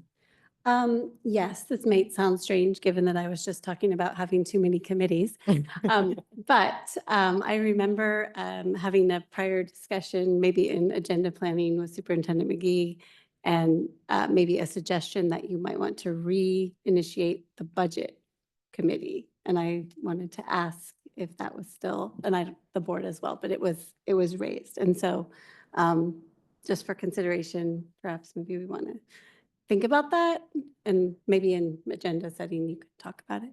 I listed it on the on the subcommittee assignments as a new, and I didn't really feel like it was a new committee because it's already been in place before. So it was on the list. I thought it Thinking- was not acknowledged because you weren't interested in Yeah, that's bringing a it forward. curious question, because we probably never unformed it Right. or whatever. Yeah, so disbanded we it. can bring it back at a following to a following agenda and discuss it. Okay, because I think there were some reasons behind that, but, and then also, there was a lot of discussion, well, in the policy subcommittee, about needing to revise the handbook, similarly to how we need to do it for the interdistrict attendance appeals. We updated the policies, and we need to revise the handbook for the charter school appeals, because we have new policies and there are new laws. And so I would propose that that be a project for the policy subcommittee, rather than I could just propose that not as an agenda item, or we had initially discussed it as being a separate committee. So I'll just put that there for the future discussion, but So you're proposing now that you're not on the committee that we do the work? That's what you're proposing? well, that's what it might sound like. I do believe that council can really do the lion's share of that update, and then the board can review it. But I think that's a good idea to roll it into the The policy. to the policy committee. Yeah. Okay, so I don't recommend it as an agenda item. Okay, retract that then. Any other agenda ideas before moving on? Okay, there is no action to take on this item. For item 12F, board members will comment. Trustee Alvaro? Thank you. I have a couple of comments tonight. I did, as Superintendent McGee mentioned, attend the goodbye and thank you party for Sophia Lane, who lost her bid for reelection for the Cabrillo Board. I have to tell you, in the years I worked obviously most closely with the COSD board. I mean, I know the others, but those are the ones that are right in my backyard, literally. I've worked with the good, the bad, and the ugly. There was a time that board was so dysfunctional that I can remember County Council Lee Port coming up to me and saying, "What is wrong with those people?" To which I had no answer. She was going to every single board meeting just to keep them in line. So I've worked with a lot, and I got to tell you, Sophia's probably one of the best I've ever worked with, certainly at CUSD. Her passion for the education, for the schools, for the community, for the kids, and just her presence on the ground. Of all of the board members in recent past, she's the one I just see all the time.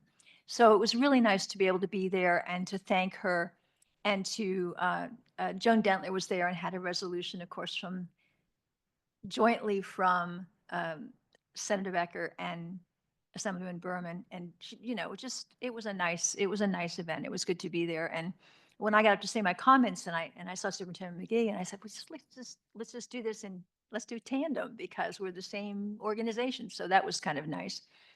I also wanted to thank Warren Slocum and Dave Pine as they leave the Board of Supervisors, because they have been, both of them, in multiple capacities in this county for so many years, and they have done so much good for this county between them. I just wanted to thank them for their service.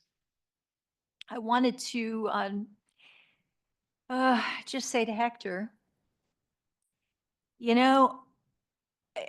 I consider you a great leader. I do.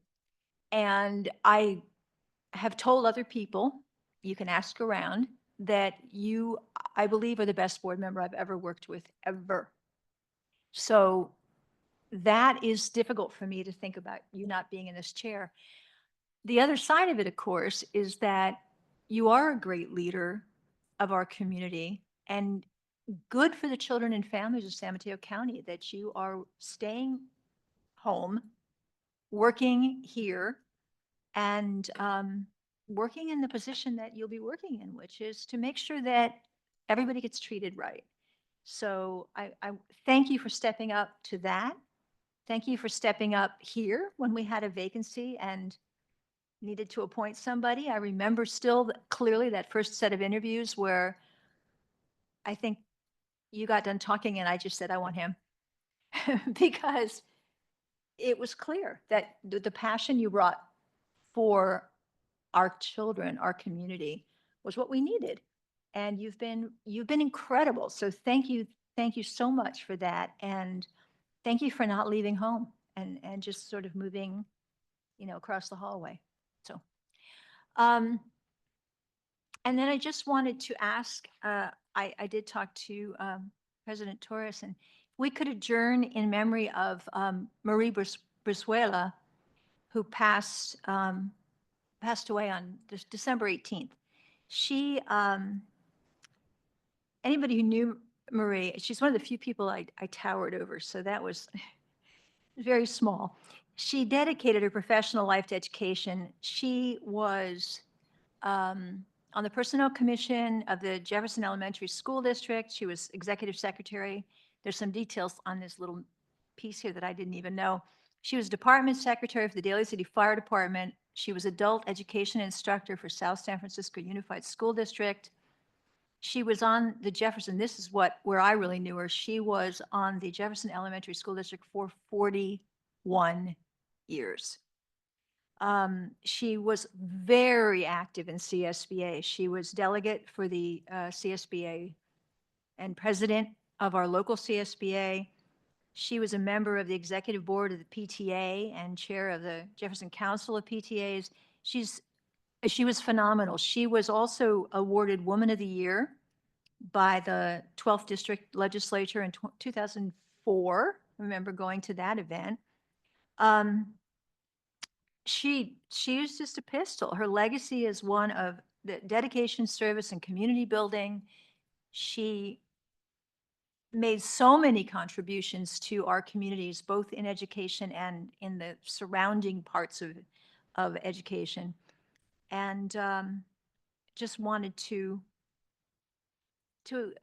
adjourn in her memory because she was one of a kind and she did great work. So thank you.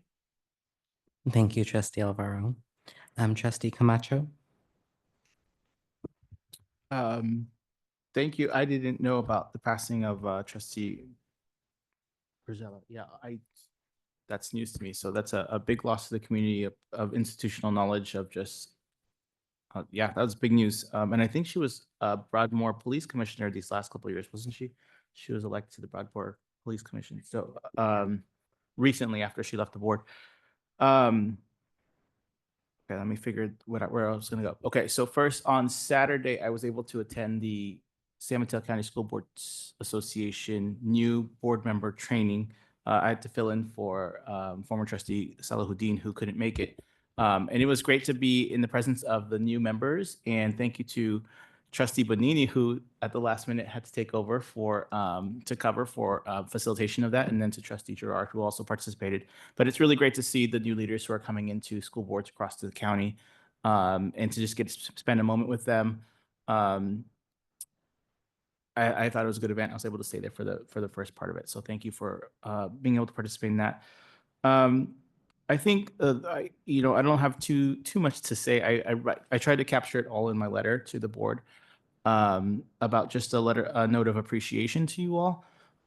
It's flown by really quickly. I don't know how I became the third longest tenured person on this board so quickly, but here we are.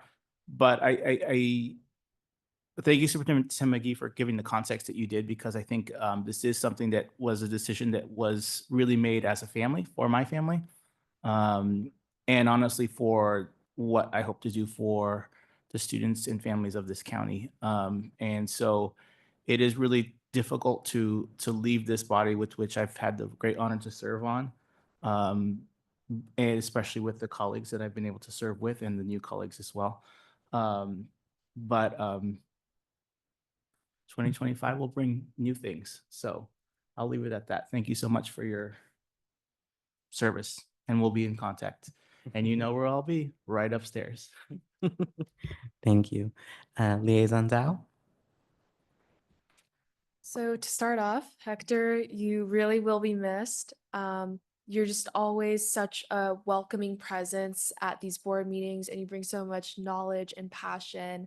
So yeah, I just want to wish you luck on all your future endeavors, and I think you'll do great in this new role. I also wanted to announce a youth summit. So around this time last year, I had the opportunity to attend this civic learning summit. It brought together a bunch of different people from all over California, and there was like a youth panel. We got to meet with staffers in the California legislature. And after that conference, I was actually invited to join the group who hosted the organization. So now I'm actually helping to plan this summit now, and that's been a lot of fun. So I just wanted to share that from February 5th to February 6th, students have the opportunity to participate in this conference, and it's 100% free of charge. So that means like food, lodging, everything's really taken care of. So if there are any students you know who might be interested, please feel free to just have them sign up. And yeah, that's all it for me. Thank you. Could you share that link with us or share it with Jennifer to send to the board? Yes, of course. I'll send it to Jennifer. Awesome. Thank you. Sorry, Jennifer, to give you more work. Trustee Love? Thank you. I have just three things, and I have to start with just thanking Trustee Camacho. As when I sat out there, I always loved hearing what you had to say. You kind of wait, listen, and then sort of end the discussion a lot of times with a really insightful comment, and all the work you do outside of this room. So I don't think I would be here if it weren't for some of our early conversations when I was thinking about running. So thank you. And then also there is a tremendous opportunity to really do amazing work in the new role you're moving into. I feel like there's just a big open space there that hasn't really been filled since inception. And so I just feel there's like a wonderful opportunity, and you're the right person to really make things happen, like action happen. So just excited about that.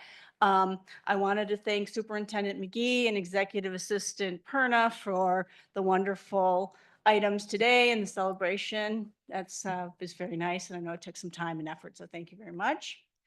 And then I wanted to just comment on one thing. There was a on the consent calendar, a resolution about Lunar New Year.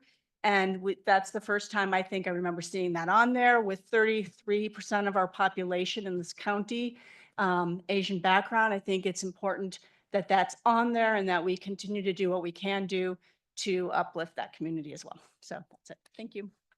Thank you. Trustee O'Neill? I just wanted to say, I'm sorry to see you go, Trustee Chavez. I mean, you seem like a nice guy that every other Monday night, every other Wednesday night I hang out with, so sorry to see you go, but I guess you'll still be a service to us. And all I hear is accolades. So thank you. I also attended the new board member workshop, and I would say we had 5 members of this board there, I think, so that was actually very good representation from the county. And I do know that, for my day job, I work over in Half Moon Bay, and I'm in the interface with the farmers over there. And the agriculture department just started a contest for the annual crop report. And so I will be sending that flyer to Superintendent McGee to be sure it gets distributed to the schools. It's open for every kid from 6 through 12. And then their artwork is featured in the crop report, which is actually $100 million a year industry in San Mateo County. So I'll be sending that to her for distribution. Thank you. Thank you. Trustee Bonini? I just have a few things. First, as was already mentioned, we had the SMCSBA had the new trustee orientation on Saturday, and that was really well attended. That was great. Also, as well, one of the executive board members for SMCSBA, somehow I'm helping plan a lot of events. So I am chairing the Kent Awards. I just wanted to make sure you all have it on your calendar, which it is May 2nd, which is a Friday. More information will be coming really soon about that. And then the legislative brunch will be here on March 8th, which is a Saturday. So I'm helping with that now as well. I want just to express my sadness that you're leaving us, Hector. It's been amazing to work with you. Even before I was on the board, you, one of the, although we've all had a chance to serve in the president role, you run an amazing meeting. You are an excellent trustee. You're very attentive to detail, always focused on our students. So I know you'll do wonderful in your new role, but I will miss you a lot in this role. So that's all I can say about that. And then I just wanted to say welcome back to school to everybody who is in school, us included, and all of the county office teachers and staff. I know it's only been like a week and a half, but it seems longer somehow. And then finally, I wanted to thank Trustee Alvaro for bringing it to our attention that Marie Brizuela has passed away. I did not know that either. Thank you.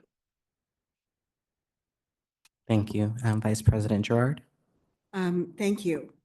I actually have several things this evening, and Sophia actually is at the top of my list. I was supposed to be there and got hung up at some medical things and wasn't able to attend, but she is one special lady, and whatever she touched, she was passionate about and just was amazing to work with. And she was so nice and thoughtful and just a lovely person overall. And she had her fingers into so many pots, I can't even begin to list them all.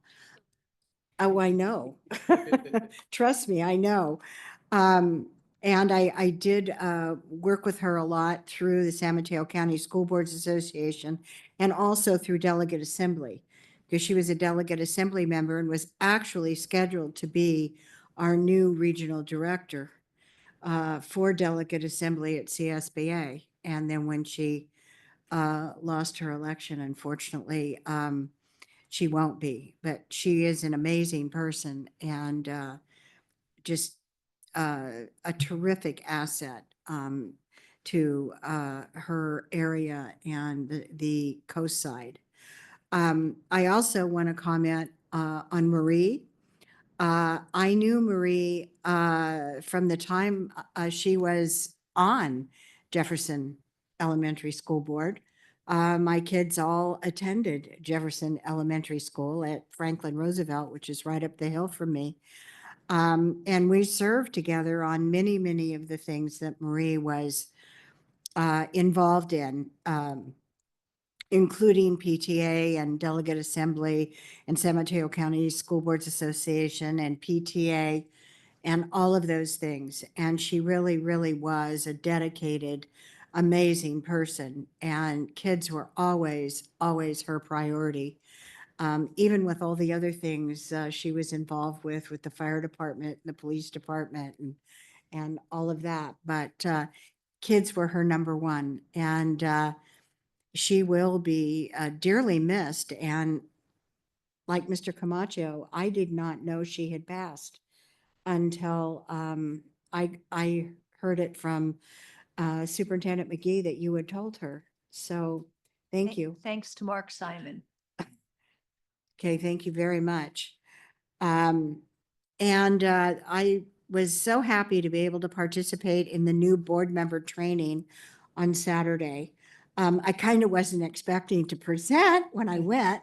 I was just going to be a co-person there, but Surprise, but that's okay. I love it, and I think it's important, so important for our district board members to understand that our county board members do not do the same thing they do because they don't understand that, and many, many times call us and ask us and expect us to do things that we don't have the authority to do. So it was kind of special to be able to talk to them just very briefly, but let them know what the county board does and in some cases doesn't do. And I also want to thank the county office for the recognition of the board. We have goodies and some good reading. So thank you so much. It's our pleasure to do what we do. And we all love kids and we all try and do all we can every day to make sure that they're number one and that they get the education and the respect and the dignity they all deserve. So thank you. And last, I wanted to remind everyone that, excuse me, I have it on here and I want to, there we go, that ACCBE will be doing our first special event on January 27th. It's our advocacy and legislative forum. And I want to invite everyone on our board to please sign up. It's a webinar. It's free. It's January 27th from 6 p.m. to 7:15. And we actually have 3 guest speakers that will be there along with also, it looks like Capital Advisors are going to be participating as well. So we're going to be talking about one of the main things is literacy and legislation regarding that. So we're very, very excited that we're jumping in with both feet and already providing something for all of our members and non-members. Everyone is invited to attend. And our second event will be on February 3rd, and that will be a new county board member training. And there'll be more to come on that. So we'll be doing that as well. And Mr. Camacho, you are last but certainly not least. You know how I feel. We have had this discussion and but publicly I have to say I will agree. You probably are the most thoughtful and compassionate board member I think we've had. And I remember your interviews. And when you interviewed, the other people that had interviewed literally got up and just left. They figured, oh, well, we don't have a chance after this guy.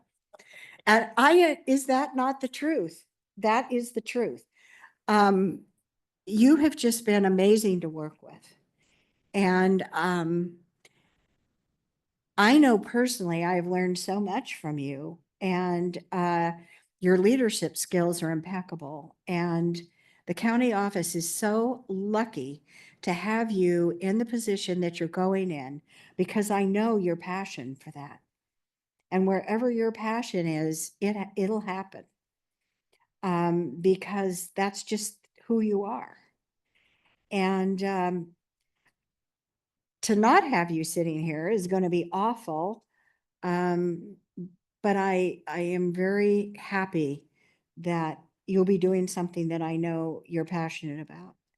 And that's a good thing too. So I will really, really miss you. And I'll still see you and bug you.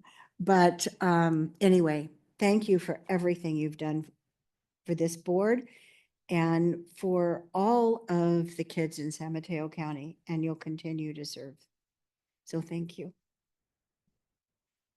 Thank you. I just have 4 items. First, thank you to Superintendent McGee and the team for celebrating us.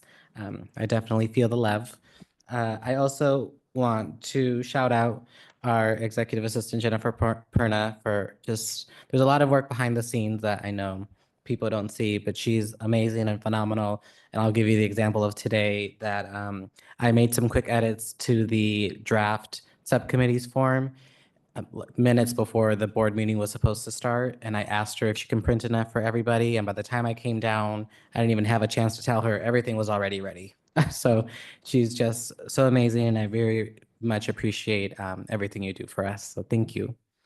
I also just want to quickly give a personal celebration that my charter school as a principal was renewed for another 5 years. So that was a lot of work, and I'm happy that I'm able to share that with all of you. And then I had the opportunity to speak to Trustee Camacho, and then I also had the opportunity to speak to Hector. And so that made me both very happy and sad, just because serving on this board with you has been a pleasure, and I've been able to learn so much from you in the short time that I've been here. But you are the perfect person for that role, and I'm glad that it's going to you, and I'm glad that you're still staying here and collaborating with us in a different way. So thank you. That's all I have. For item 13, the adjournment, tonight we adjourn our meeting in memory of Marie Brizuela, a longtime member of the Jefferson Elementary School Board who passed away on December 18th, 2024.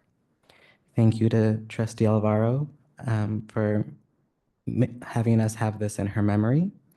Our next regular meeting will be a governance workshop on Wednesday, January 29th, 2025 at 6 p.m. This meeting is now adjourned.